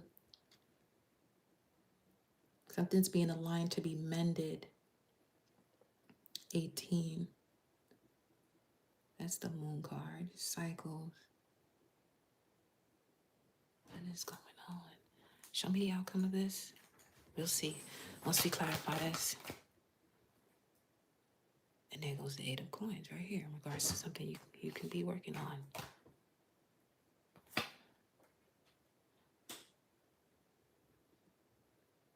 The outcome is working on something. Your craft, a relationship, self. That's the outcome. Something will be worked on. And it comes with a new beginning. Okay? Influences, inspires a new beginning. Girl. Okay. Now with the clarifiers.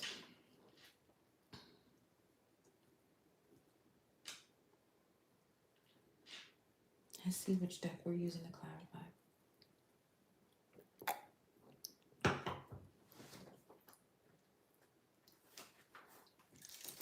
We get an angel of assistance here for the collective to bring order. That's what angels do. Bring order to a situation. Let's see.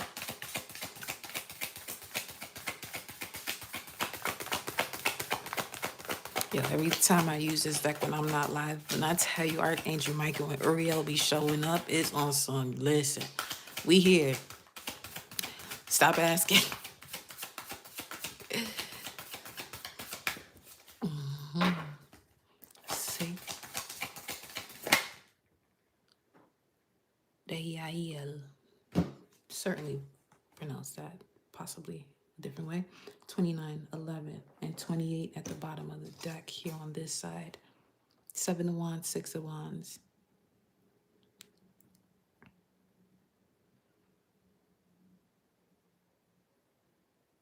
See, in regards to that 3 of Pentacles with recognition and reward, where you're recognizing ways of repositioning yourself because you're seeing something clearer, because what it is that you love to do, what brings you joy, Jupiter and Leo, 6 of Wands has expanded, especially with Jupiter retrograde in Cancer, expanded the way you feel about certain situations that you may have been controlling to not step towards that. Let's see. Gratitude for your assistance, Hallelujah. King of Swords.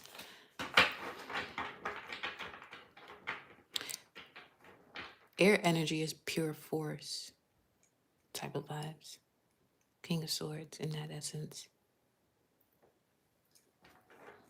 Let's look. We're going to clarify. Actually, because it is 2 decks here, I'm going to clarify with this. Yep. Clarify the Two of Cups. Left ear ringing. 607. Nine of Swords. Some of you have been anxious or in a state of fear about this Two of Cups energy currently. Let's see. Clarify. Two of Cups. Ten of Swords.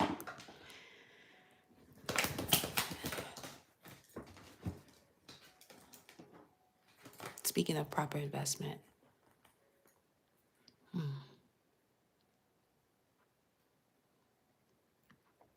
Mercury, Saturn, Gemini, Taurus. This is what I mean about you. Up until now, this is going to be very weird and supernatural at this point. Up until now, you have been operating as a masked version of yourself. I don't know who the fuck this was before now, but it surely wasn't you. But you're fully you now, but there was a version of you that was playing out in this essence of life specifically to get you through all of this betrayal. Okay? In matters of trust. Showing up as your challenge.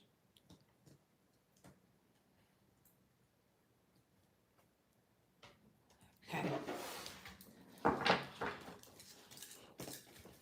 Let's see where this is going. King of Cups, clarify King of Cups. Seven of Swords. You're no longer deceiving yourself. I'm telling you that Moon in Aquarius. You know this. Something feels extremely strange about this. I'm not even gonna hold you. I'm not. It literally is as if the veil has been lifted from your eyes, or whatever energy that was attached to you no longer is, because you've raised your vibration. This eagle, it's an eagle type of energy. Eagle, the bird eagle. You're soaring above the confusion, the storm at this point. Now whoa, ooh.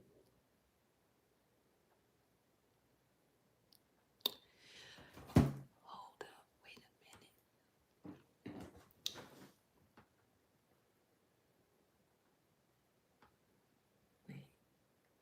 a minute. Wait. Hold on. Some of you just actually, you've gained access to your causal chakra, which is at the base of the back of your head. You went beyond the seventh.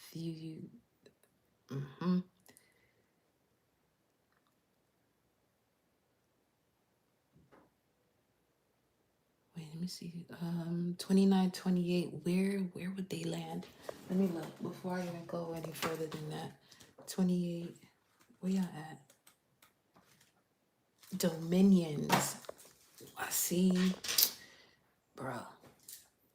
In order of the angels, these two that are out here are connected to the order of dominions, fourth, which is administration of universal systems, managers of reality systems, not rulers, assigns missions, regulate flows of authority, leadership without ego, putting things in order.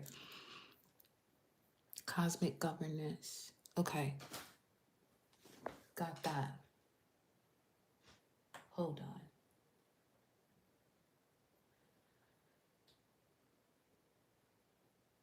Yo, what?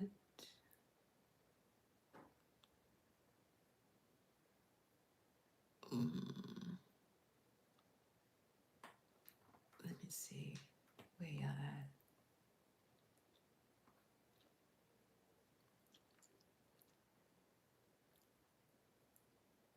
Where are you? Yeah, the causal chakra, back of the head, near the occipital ridge, and stored lessons, recurring patterns. You're perfect. I can actually show you where that sensation at. So as we're looking at this right now, this part of your head just opened up, which gives you a clear vision to recurring patterns and stored lessons.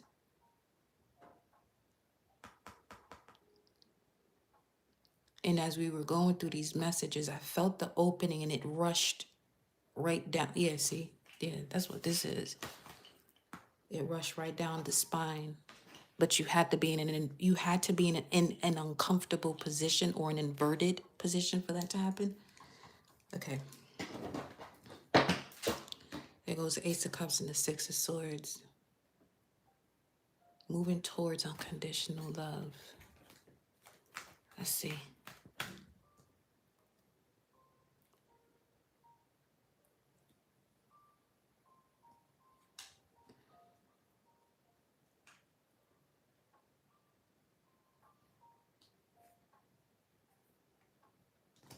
Tell me more about the King of Cups with the Seven of Swords. Six of Cups. Let's talk about it. Because this is what's at the base of your message. It has to do with someone from your past life.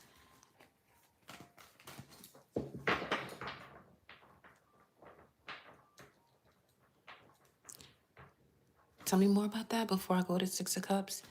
Because again, this is about you recognizing something. It's as if you woke up at a very young age and went back to sleep. That's what it is. You woke up at a young age and went right back to sleep. Actually, you took a long nap. You didn't go to sleep. You took a long nap. And since the solar eclipse, you've been shaken out of that.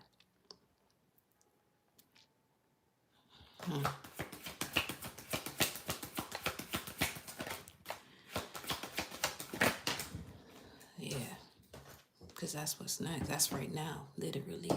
Two of Swords clarifying what's challenging you. The challenge. You have to step out of your pride here and move from an emotional steady state. Take action from an emotional steady state so you can clear whatever the remaining parts of this from the heart and the brain. Okay? From some of you, that's a clean cut away from a situation. Simply that. Others of you, it's a clean cut from a situation that allows you to go towards what you were also incorporating in that clean cut that should have never been cut from. 123:37.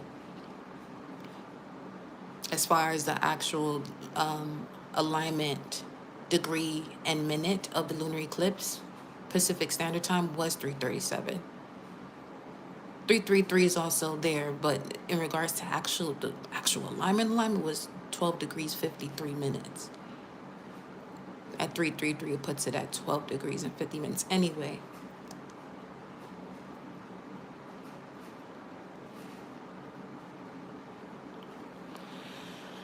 Okay. Clarify Six of Cups at the basis of this. Four of Swords.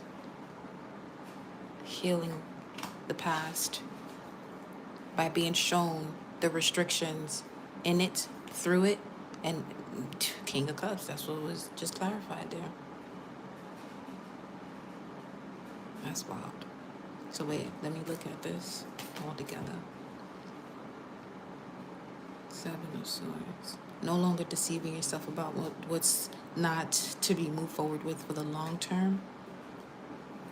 What's been preventing that, and where you may have been disconnecting yourself from what is to be built with for the long term. So that's the back and forth. There's the dual sides of it. Well, yeah.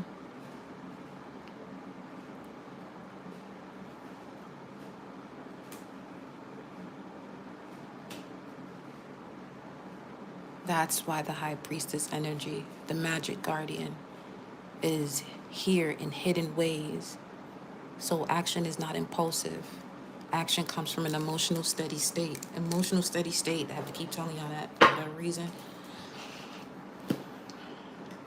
Tell me more about the Six of Cups. See, you even have the Gibo room, which has to do with unions and the partnership here through the alignment of female occult secrets. The power of your intuition, the power of your perception, the power to be able to perceive, the power of the sacral chakra.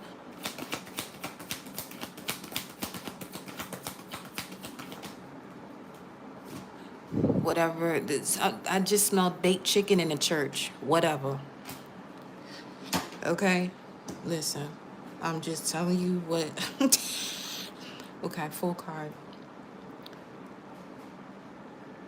Healing from something of the past and taking a leap of faith. What is this? What's the full card with this? It's still here. Golly. What's this leap of faith? The recognition, reward, Mars and Capricorn, Three of Coins energy. The devil. Oh my God. Not twice. See, bro.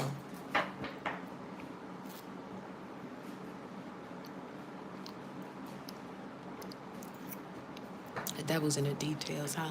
Okay. So,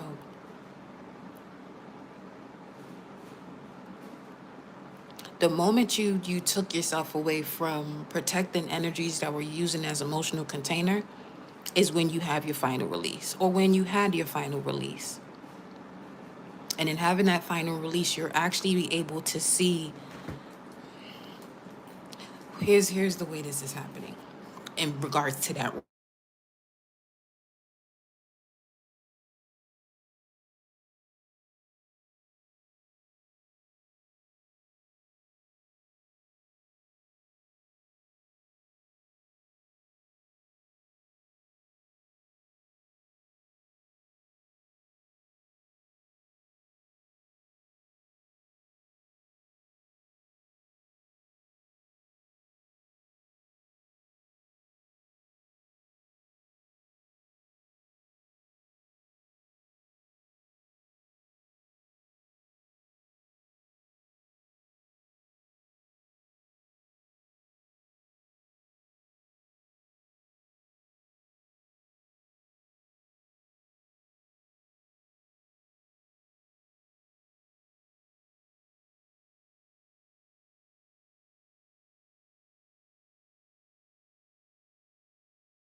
Can you hear me now?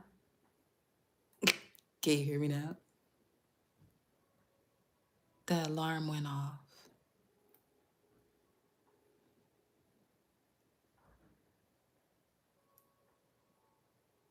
Let me see.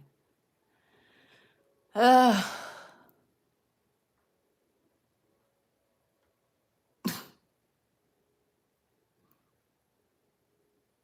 can you hear me now? Testing, testing,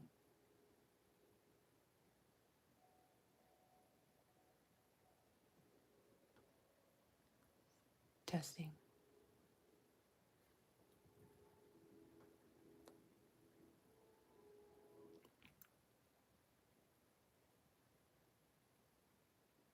It's back.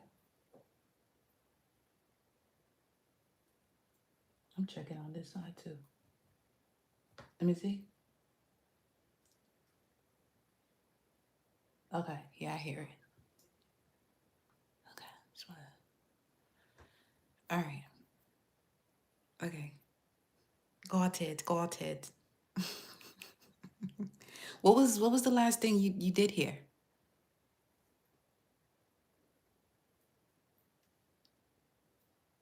That's why it was so much of in and out. That's all in the numbers there. 133.31.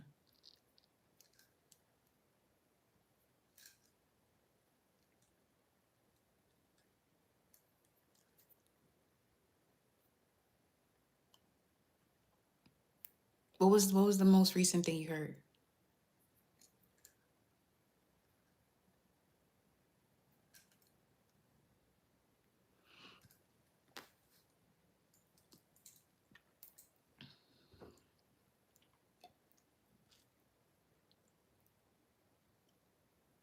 Hmm. You know what?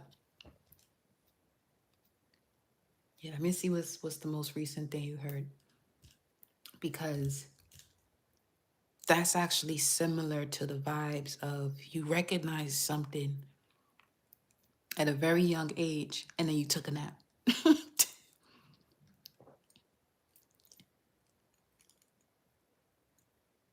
And I'm looking to see what was the last thing you heard. Doesn't matter what it was. What was the last thing you heard? 134.44 on the timer. Or what card was it? That part? From that part? Bruh. Okay.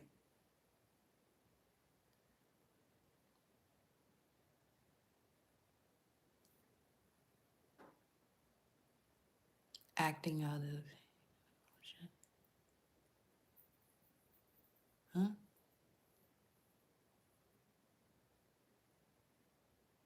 Okay. So let's go about it this way. What's at the basis of your spread is the past, healing from the past, taking a leap of faith towards recognizing where you have to reposition yourself based on you being conscious of your own actions and not what you learn from family, culture, or society. Especially with all of this information that has been coming through. There goes the female cult secrets. This is what I mean by female cult secrets. This energy here, this is a rune symbol of partnerships and unions, but it's also the alignment of spiritual unions, sexual, mystical, divine spiritual unions that are the result of one tapping into female occult secrets, tapping into the high priestess energy, or tapping into the right side of the brain. Just to remove the high priestess energy out of it in terms of an archetype, but more so connected to what are the functions or the right side of the brain? What are the uses of your intuition? What is the use of your pituitary gland? It's for you to be open and receptive to intuitive information, which is information that's not going to make sense. You cannot be logical about what it is that is coming through intuitively. What connects better with intuition is your discernment, and your discernment comes through the knowledge as to the knowledge as to what your body is telling you in regards to when you feel this surge of energy rise, or when you feel a dip in energy. The dip is a draining, the rise is your life force and vitality showing itself in regards to go that way. Now, we're clarifying the immediate past, where what you're leaving behind and what was going on in the immediate past that led you to the current energy of the Two of Cups. Yeah, we gonna get to that. That led you to the current energy of the Two of Cups is you invested your energy more so on your work and your finances, and even suppressed certain emotional things that were going on. You were focused more on your work than what you were feeling, strongly doing so. But now, what's clarifying this is the Page of Cups with the Eight of Cups. Now, remember, the Eight of Cups is you walking away from things that no longer serve you, no matter how much you've invested in it, no matter how much, because this is also, eight is connected to power, but this is you learning the lesson about what power is, because eight is also connected to karma or Saturn energy. So now, once you've learned that lesson, you move towards your Two of Cups from the version of you where you are consciously choosing yourself and what you trust in. In the past, there was a challenge with that, because your challenge is also being clarified by the Six of Cups, which is at the base of your spread. Okay? The base of the spread speaks to the foundation that you are on currently and where you're building from. So, going back to that message in regards to at a very young age, you realize something about your emotional depth. The moment you recognized it, this is when the other side of you that I was speaking on, in terms of, I don't know who that side of you is, but it did what it had to do up until the point it was supposed to. That's the ego. Okay, best way to express that would be the ego, where the ego puts you in situations that may be of a sort of embarrassment in a way for you to gain the experience through observation. Ego, experience gained through observation. And once you go through those, or go through those experiences, you can now tap into the essence of observation by obtaining the reason for the lesson, which now you have wisdom about what to do next, and you're not moving foolishly, moving forward. And with that, you're now able to decide on, because there's a lot of back and forth here with this Two of Coins, Two of Swords is just, but now it's settled out because the lunar eclipse in Virgo did just that. There's, even if you decided, okay, I'm gonna hold on to this habit, psych. No, you're not. No, you're not. You gonna feel the power of that eclipse. Okay, it's not a game. This shit is not a game. And the next time we'll have this is in 9 years. So do what you do with that. 633. The 33s is not playing today. Okay, we saw 433, 533, now 633. Yeah. Okay. That's hangman energy. Being in an uncomfortable position to gain mastery of it. Teaching yourself the lesson the way you would have felt as though you should have learned it by others around you, but they taught you the opposite side. This is one of those things where you are you were inspired to be the version of who you are now by seeing what you didn't desire to become.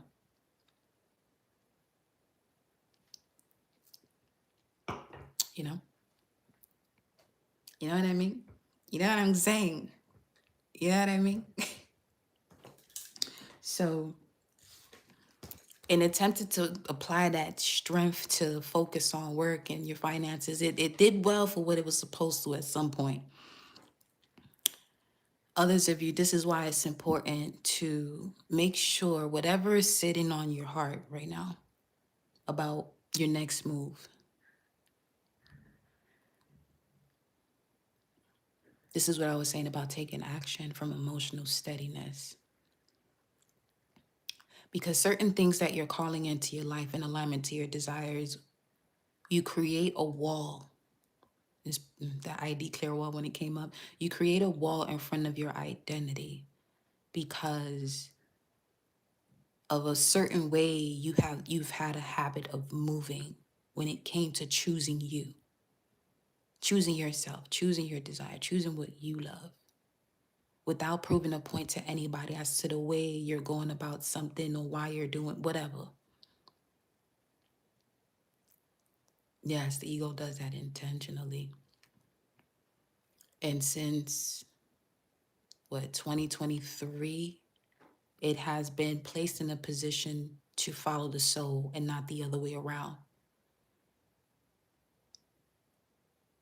Now the soul is on some ego, you gonna follow me. I've been monitoring you this whole time to see what you was gonna do. But now it's time for you to follow suit, ego. That's the soul to the ego at this point. So all that power that you were using to focus on your work and disregard a certain way of feeling or emotion of something that literally brings you emotional fulfillment with the 8 and 9, 8 and 1 here in the page here.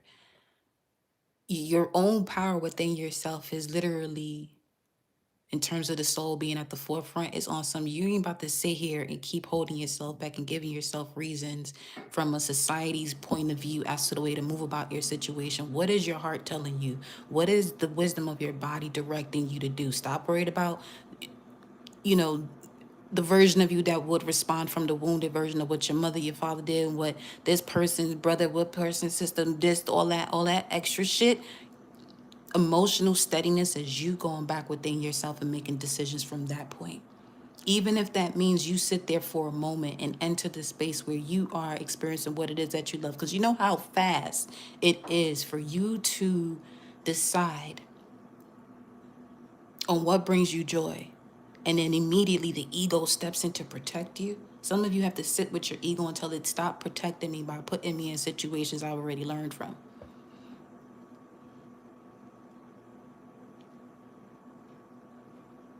Because it does that too. The ego has a tendency to protect. However, the true protector is your intuition, feminine energy, the mother. And that's the purpose of the moon in Cancer on the 26th of February, was putting you back into your body of emotional experiences that allows you to see your hidden worth of what gives birth to the soul, what gives birth to the sun. 144.52. 52 in that Wisdom Oracle deck is the mending card. Okay. Now, we're back on track. Literally, figuratively within this message. Let's say I was coming back to this, right?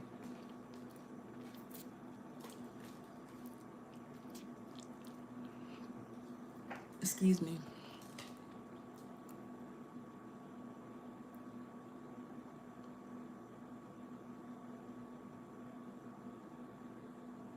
What is this Eight of Cups? Show me what this is. Clarify the Eight of Cups. Yeah, that card here. Anubis is also here. So also another example of ego, domesticated, and then the higher self showing up on some, okay, no, we're going to wear your heart in accordance to a feather. The version of you that you are being asked to make decisions from is from a light-weighted state, a light state. Eight of Cups. Wow. The sun. Oh my God.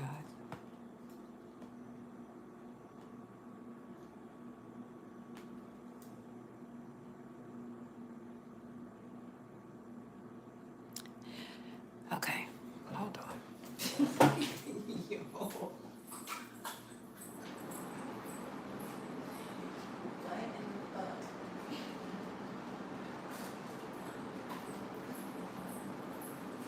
Yo, what?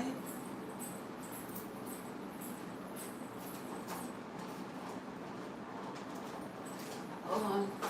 Let me release this energy too.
Okay, I'm back. Released. Okay. Because this is what I mean about so many. Oh my gosh. That's why the Lovers card showed up twice. Let me. And that was the purpose of the images from before. That was the purpose of these images that we was looking at before. I just picked up the Isis Oracle deck just now. But, hold on.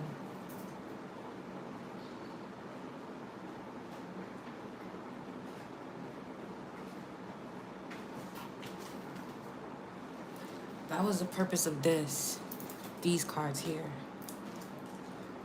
Where, look at it this way. From what I'm seeing, the fact that you leave something in the past. You leave something behind in the past. For some of you, this is someone from your past that you know of. For others of you, this is a soul that you are about to reunite with from your past life, from this essence of you, because you've crossed the threshold now.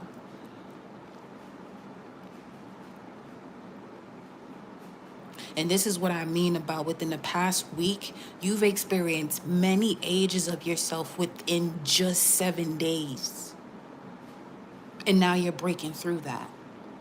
So much so you know exactly what direction to go towards, and your soul is literally guiding you. Sun in Pisces is exposing that. Mars is about to go into Pisces, which is the Ten of Cups energy, where now you're about to make clean decisions even through the parts of you that are unseen, but the unseen version of you is now coming online. What we was talking about before. The Ba. Spirit of Source.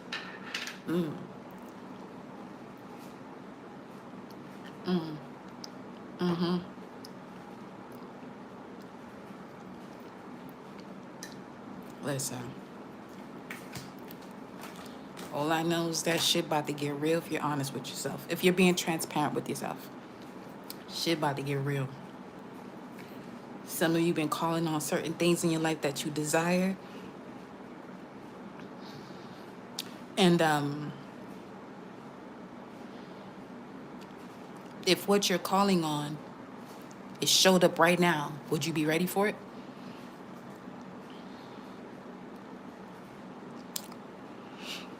Because there are no buts that can come with that. Literally felt released from my bones during them. I know what you mean. I know what you mean. It was an inevitable stillness for that to happen too. Oh, wow. That actually, anyway, I just recalled something. Now, let's look at this. Clarify the hand. Look at the Ace of Cups sitting here with the World card. Bro. Completion of a cycle. Hangman. Clarify the Hangman. Man, this is only going to make sense to whoever this aligns with. Oh, God.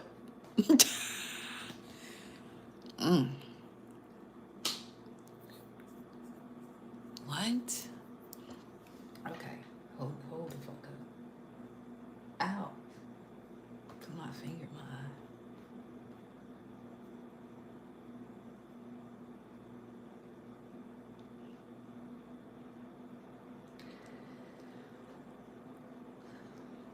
Now,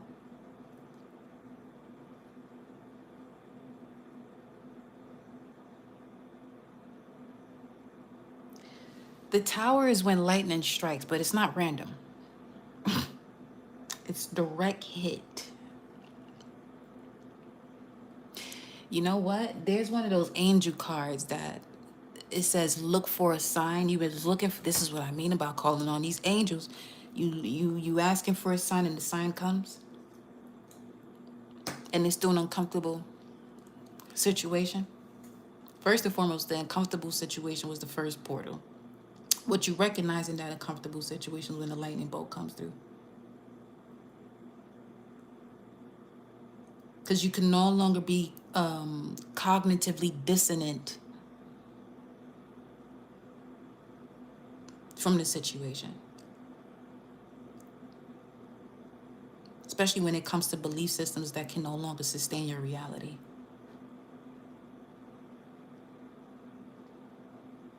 Because that's literally what the Tower is. Cognitive dissonance breaking apart. Is an abrupt ending of a subconscious way of you moving because of calling on assistance. Whether that assistance was called on, this eclipse season did just that.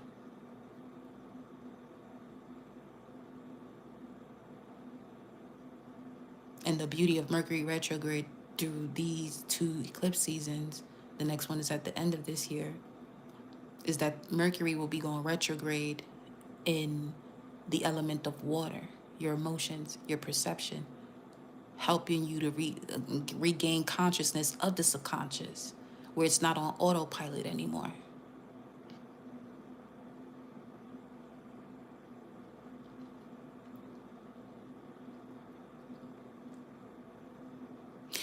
This is, as I'm talking to y'all, I have my hand out, similar to how this one is, but it's to the side, as if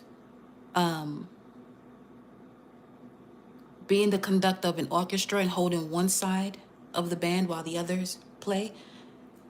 The left side of your brain is literally on pause while the right side of your brain is getting into formation or creating the harmony for you to obtain the signs and the synchronicities and the signals and knowing which way to go. The left side of your brain is on some pause. Don't do nothing. Let the right side do it. Okay. Anyway. And then the Tower again. Bro. Oh my God. This is why I love putting these 2 deck of cards together, because shit get real. The Tower twice. Your conscious awareness is going through a sudden change, and your subconscious. So there's that. What's behind this? Back to what we was talking about, where you can see the world in your hand, see your world from your higher self. Okay, what's the Tower? Listen, you got this. You got this. Make your decisions from an emotional state, from emotional steadiness. Make decisions from emotional steadiness. That's all. That is it.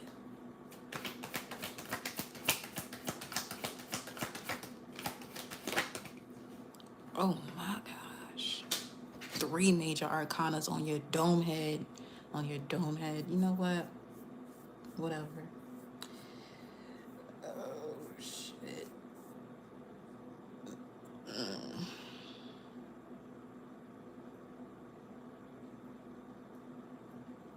Disciplined will in motion. There's, at the forefront of your mind, this is what I mean about if what it is you desire, what your vision is, shows up right now. Are you ready for it? Can you execute that motion towards moving and nurturing what it is that you've asked for? Because the Chariot is showing up with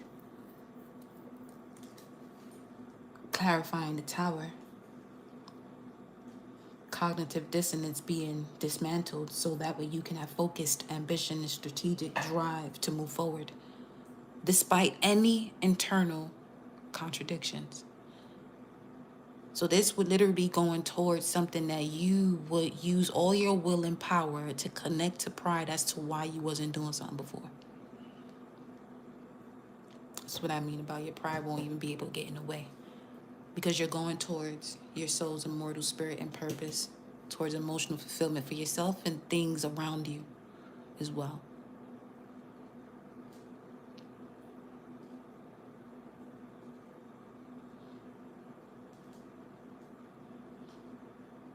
I'm a movement by myself, but I'm a force when we're together.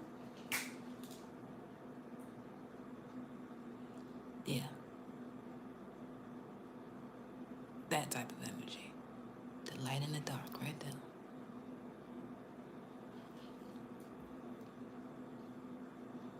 Shine bright, diamond. Seven of Wands, Mars and Leo, Five of Cups. Saying, just putting it in the air, saying, listen, I learned. Moving on. Turn that strength into power, the magician. Now you're ready to move. Consciously being aware, not so impulsive.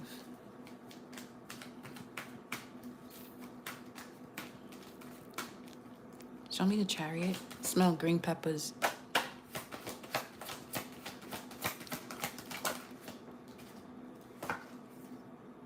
Page of Swords. Something you've been working on for the past 2 years. Knight of Cups. This could also be someone coming towards you.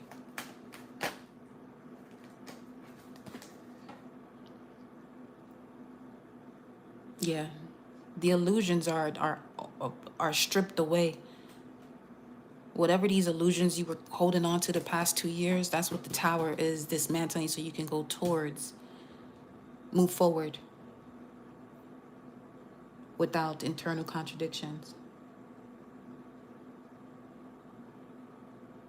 Basically, you having the ability to integrate any type of conflicting impulses with control. And then you have the Empress. Five of Swords, Queen of Swords.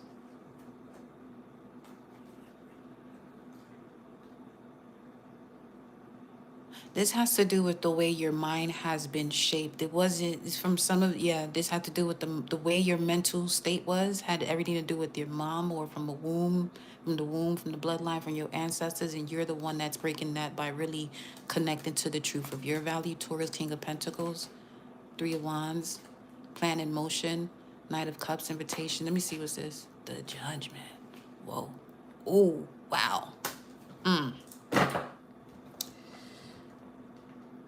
Four of Wands is a celebration of a milestone, marriage, new home.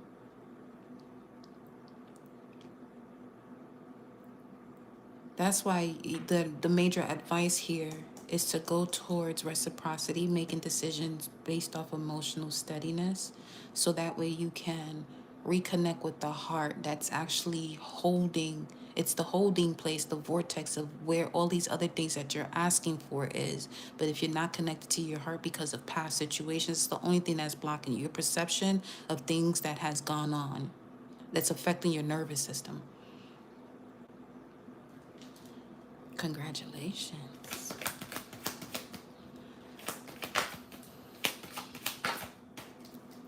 Clarify Two of Swords.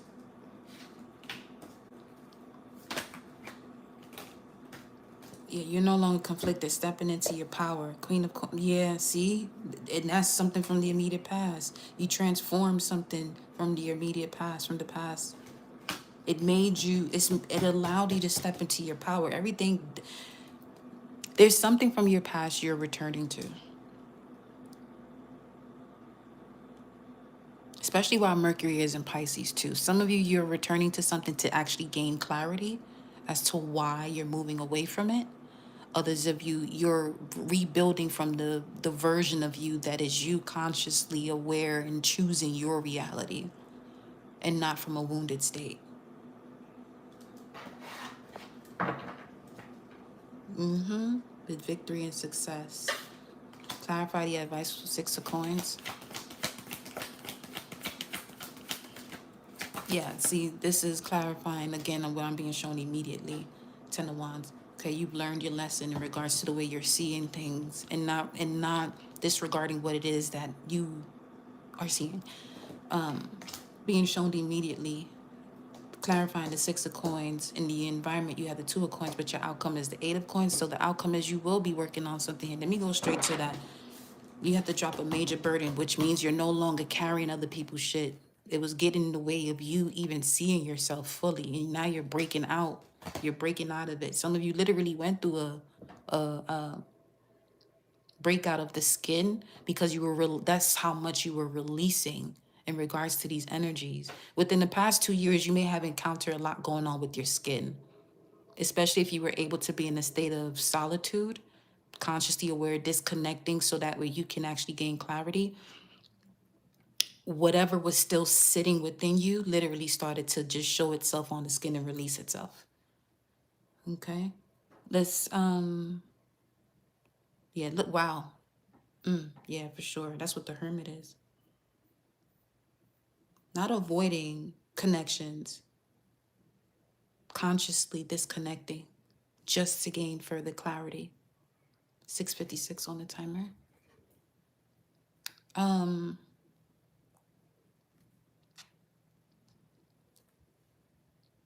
Yeah, there's no need to fear or be anxious about something here in regards to long-term planning, because it's something you can work on. Clarify the 8 of coins then.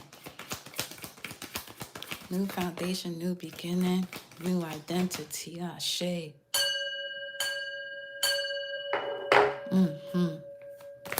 Yes. 8 of coins, clarify that. What we got? Sorrow, pains, and regrets.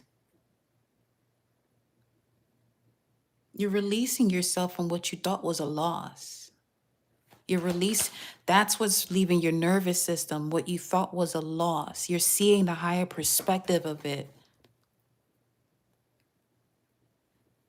And that's this, the transformation.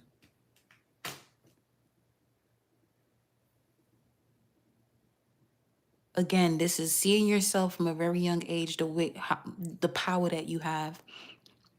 Another state of this is, what is it? Come on. Shit is moving so fast right now. Slow down and move fast. Slow down and move fast.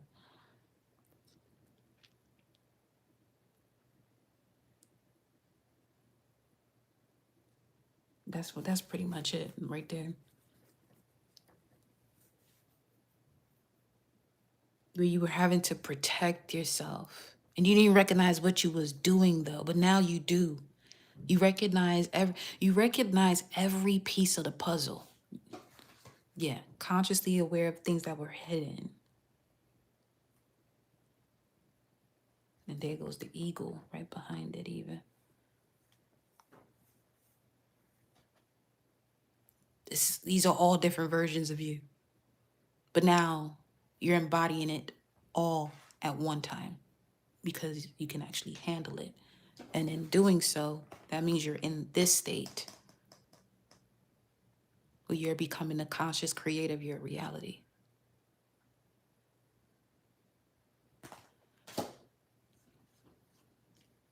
Let's see. Tell me more. Let's go. Show me 2 of coins. This card in the environment. Oh my gosh, there's a lot of recalibration happening. A whole lot. It's great. It's greatness though. It's opening the way for great news for sure.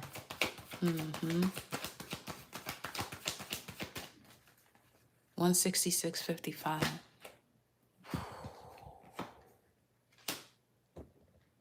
The 2. See that?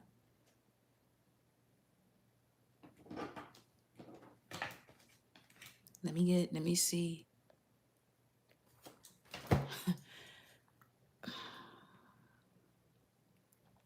I'm gonna look and see which angel is actually on the field right now. Let's look and see what angel's on the field, because this is what shows up. What's next was the the death transformation card. Because what's happening, to put it in words, I ain't gonna hold you, this shit is dumb. Putting this into words is dumb because it's that strong of an energy. The energy is awesome. Don't disrespect me with these fucking words. Anyway.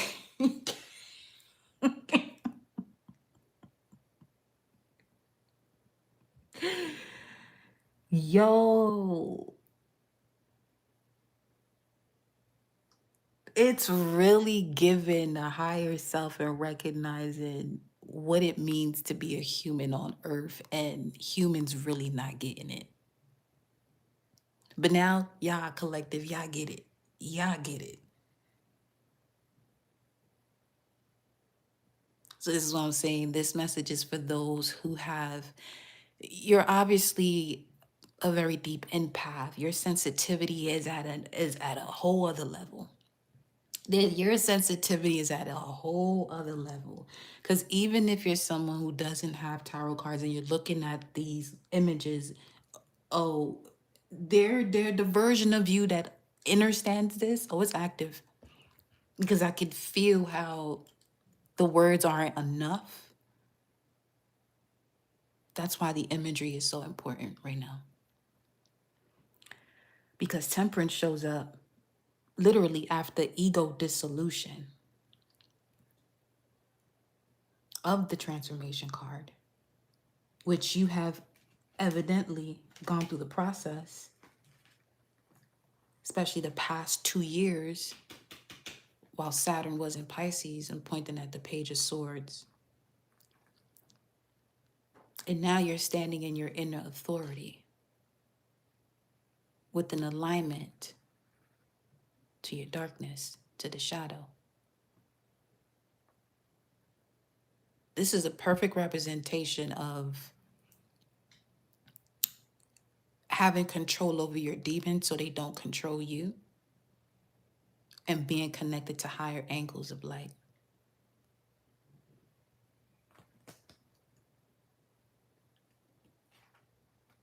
There's clarity of the lessons you've gone through in significant relationships. This 3 of Swords, you become a true alchemist. And that's clear because the opportunity in your environment is to see yourself as that alchemist. You were seeing yourself here prior to the eclipse. Afterglow, you're now in this temperance state where you have this strong ability now to be in between worlds without being distorted or disoriented.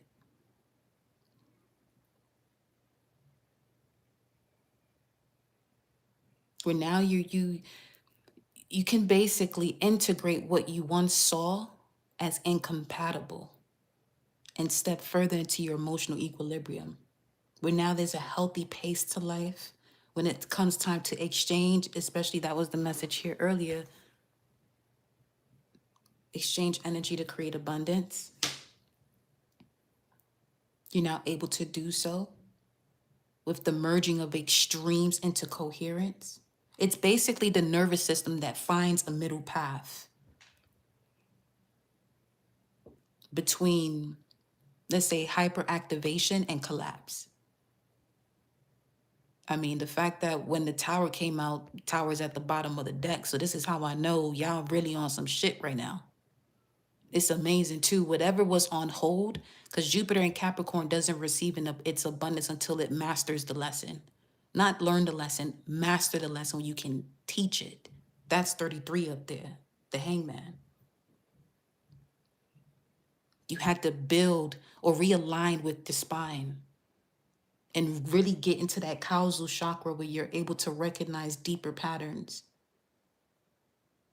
that can only be shown and available to a master.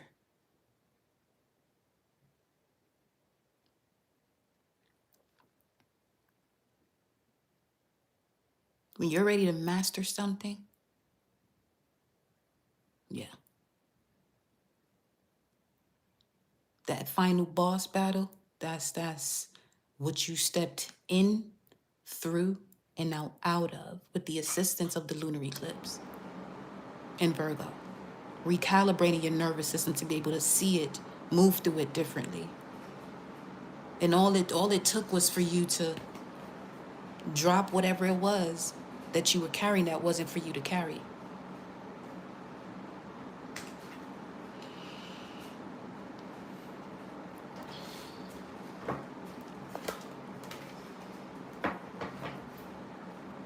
Show me.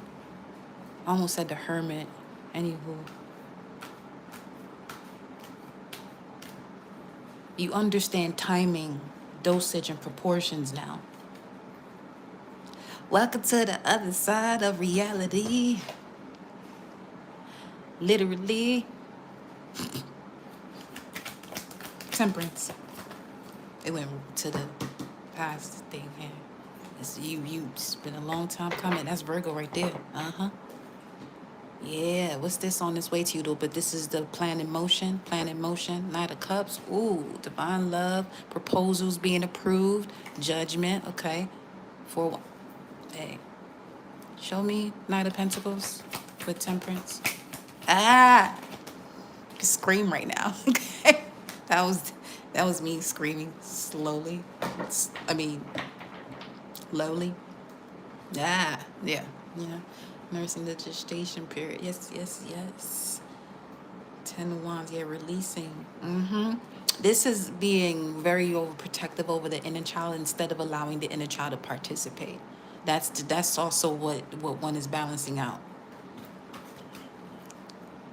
you know, and that happens through tears that are being released. Page of Cups. Yeah, see,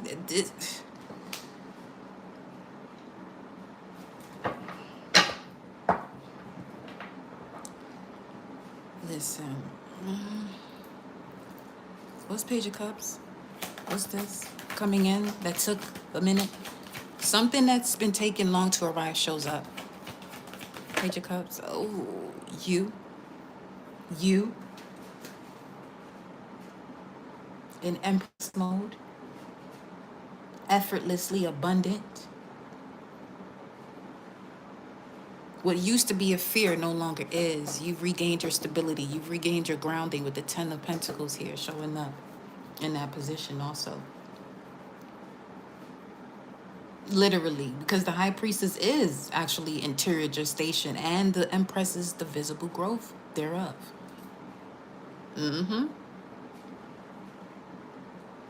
Embodying sustainable creation now.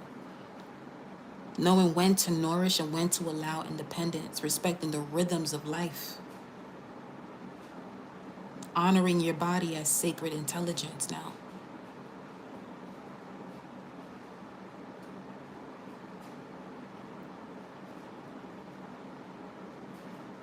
Something is ready to grow. For some of you, this is a project, a relationship, a version of yourself, all three. Shit, all three.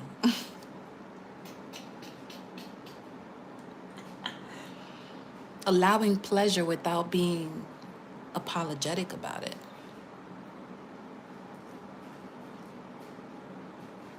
Where you're recognizing that your productivity is not separate from your vitality and beauty is not superficial. It is basically coherence expressed visibly. You began the journey of the Fool, which is here. The Magician directed it, and now the Empress is sustaining that. Because you're no longer connecting yourself to boundaries in the name of care. Releasing the effects of being smothered, overindulgence, or your identity being tied to being needed.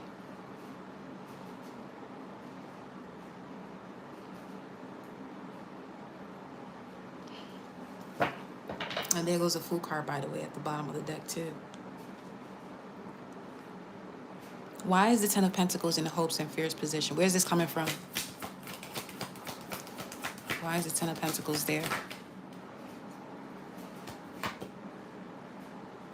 That was a shift where you go from avoiding confrontation, avoiding relationships, to being consciously aware of what it is that you are to be disconnected from. Without avoiding it, it's just disconnecting. So an example of that would be, okay, you have a certain way of nourishing yourself. Possibly you don't eat meat, and you have people that you love dearly around you that do. A way a person would avoid not consuming certain foods that they don't eat is causing a problem as to why they're not going. And the one who doesn't avoid it and is consciously aware of what they don't consume, they just pick something else from the menu that they do instead of causing a problem. You know what I mean? So, yeah. That's the best way I can explain that right now. That's the best way I can explain it right now.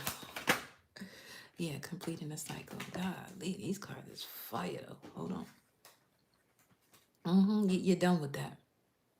I have to cover it up, but yeah, that's the cycle you completed.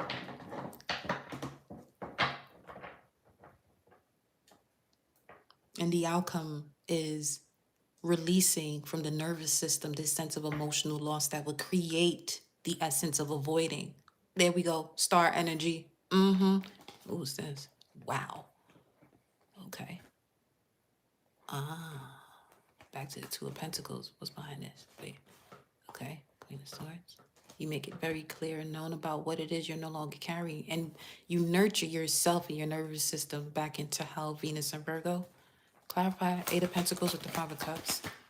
Boundary, not avoidance. Yep. Walls hurt. Boundaries protect. 7-11 on the timer.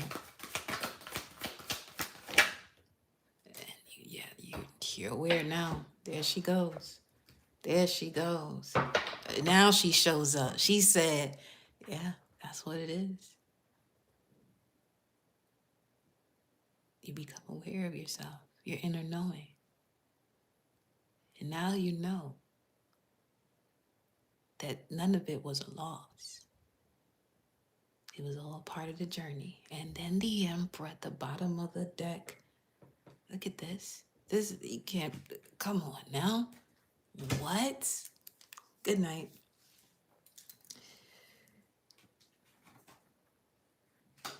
Your life was an initiation, basically. There's a whole bunch of shamans in here, surgeons, authors, photographers, amazing actors, whatever it is you do. Your life was your initiation.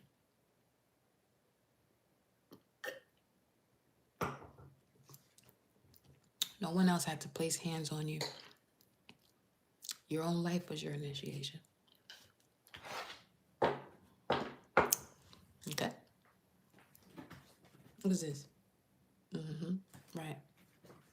Exactly. Right into your abundance. Trust. Falcon. As I'm about to pick up the Isis deck. Let's grab a message from Isis, y'all. Serpent of fire, come through, priestess of the serpent sisterhood. Some of you have been working closely with your talismans, your crystals, whatever it is you have. You're connecting differently with your items, connecting to life differently in a more sacred way. Everything is sacred. Yeah? Beautiful. Chariot of Ascension. Come on now. As spiritual work of the what? Of the what? Oh, okay. I just told you. Just told you that. Your life is your initiation. You are the magic. Sacred practice. Yep. At the top, what we have here, miracle of Isis, miraculous healing of the goddess. Come on now. Resurrecting all parts of you. You wrap that malachite tonight, honey. Wrap that malachite tonight. Yes. Absolutely. Word. Malachites are so beautiful. You hear that? 714.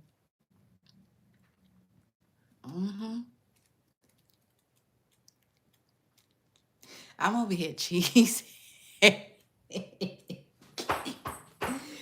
Chariot of Ascension, Merkaba or Merkaba. Your soul desires to travel more freely between the dimensions of higher reality collective. This is to allow for conscious spirit communication, the free flow of soul light into the physical body, and the joining in divine harmony of heaven and earth.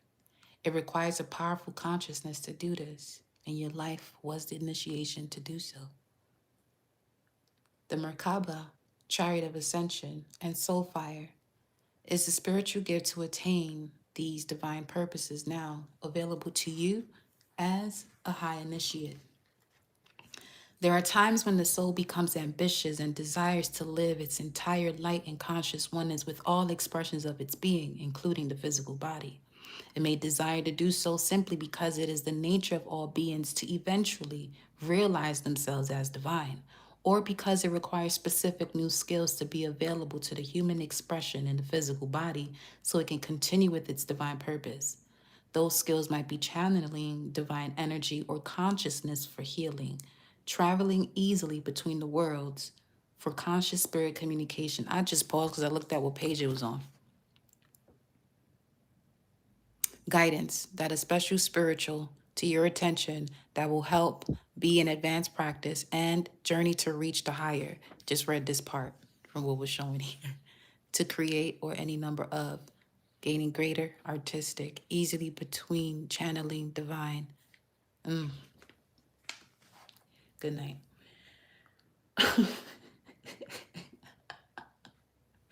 This oracle brings you guidance that a special spiritual practice has come or is soon coming to your attention that will help your soul reach you more fully. It will be an advanced practice and it will serve you at this time in your journey to reach the higher levels of capacity and spiritual responsibility that are available to you as a high initiate. Peace to you, beloved. Your spiritual work on this planet is greatly supported. The Chariot of Ascension Oracle also offers you a particular sacred teaching from the Priestess of High Initiates, Lady Isis. This is the practice of the Merkaba or Merkaba, soul vehicle or chariot of ascension. This vehicle is an energetic structure of sacred geometry that strengthens and protects you, allowing for your consciousness to travel instantaneously and freely between dimensions and realities without compromising your vibration or damaging your energy bodies, which is what the card vessel was mentioning earlier in regards to embodiment, that your posture dictates or shows your connection to the universe. So be infinite in your expression through the body. For some of you, part of your journey, your initiation was suppressing your sexuality, which has repressed the way you show that through your body. Also, as a woman, saying certain things about what a woman can wear, the way she's supposed to move, and all this other shit. Be you. Okay? Just be you, fully you. So, the Oracle of the Chariot Ascension is also confirmation that you are growing spiritually and becoming ready for greater tasks and spiritual responsibility. Shout out to the higher initiates that has recently graduated on your spiritual journey. Shout out to y'all. If you've been considering taking a step to engage in teaching or healing and studying or practicing at a higher level, whether spiritually or in a chosen field or profession, you are encouraged to follow your heart and your destiny. Be bold. Say yes to yourself, because the Chariot of Ascension showing up speaks of rising destinies and success. Congratulations, y'all. Y'all made it through. You here now. Ain't no turning back. You here now. Okay? Much love to you all. That is your message for this current evening. If you're looking to book a personal with me, I'll post all the information in the community tab here shortly as to how to go about that. Look forward to working with you one-on-one. Other than that, I will see you on the next live. Take care. I love you. Ciao.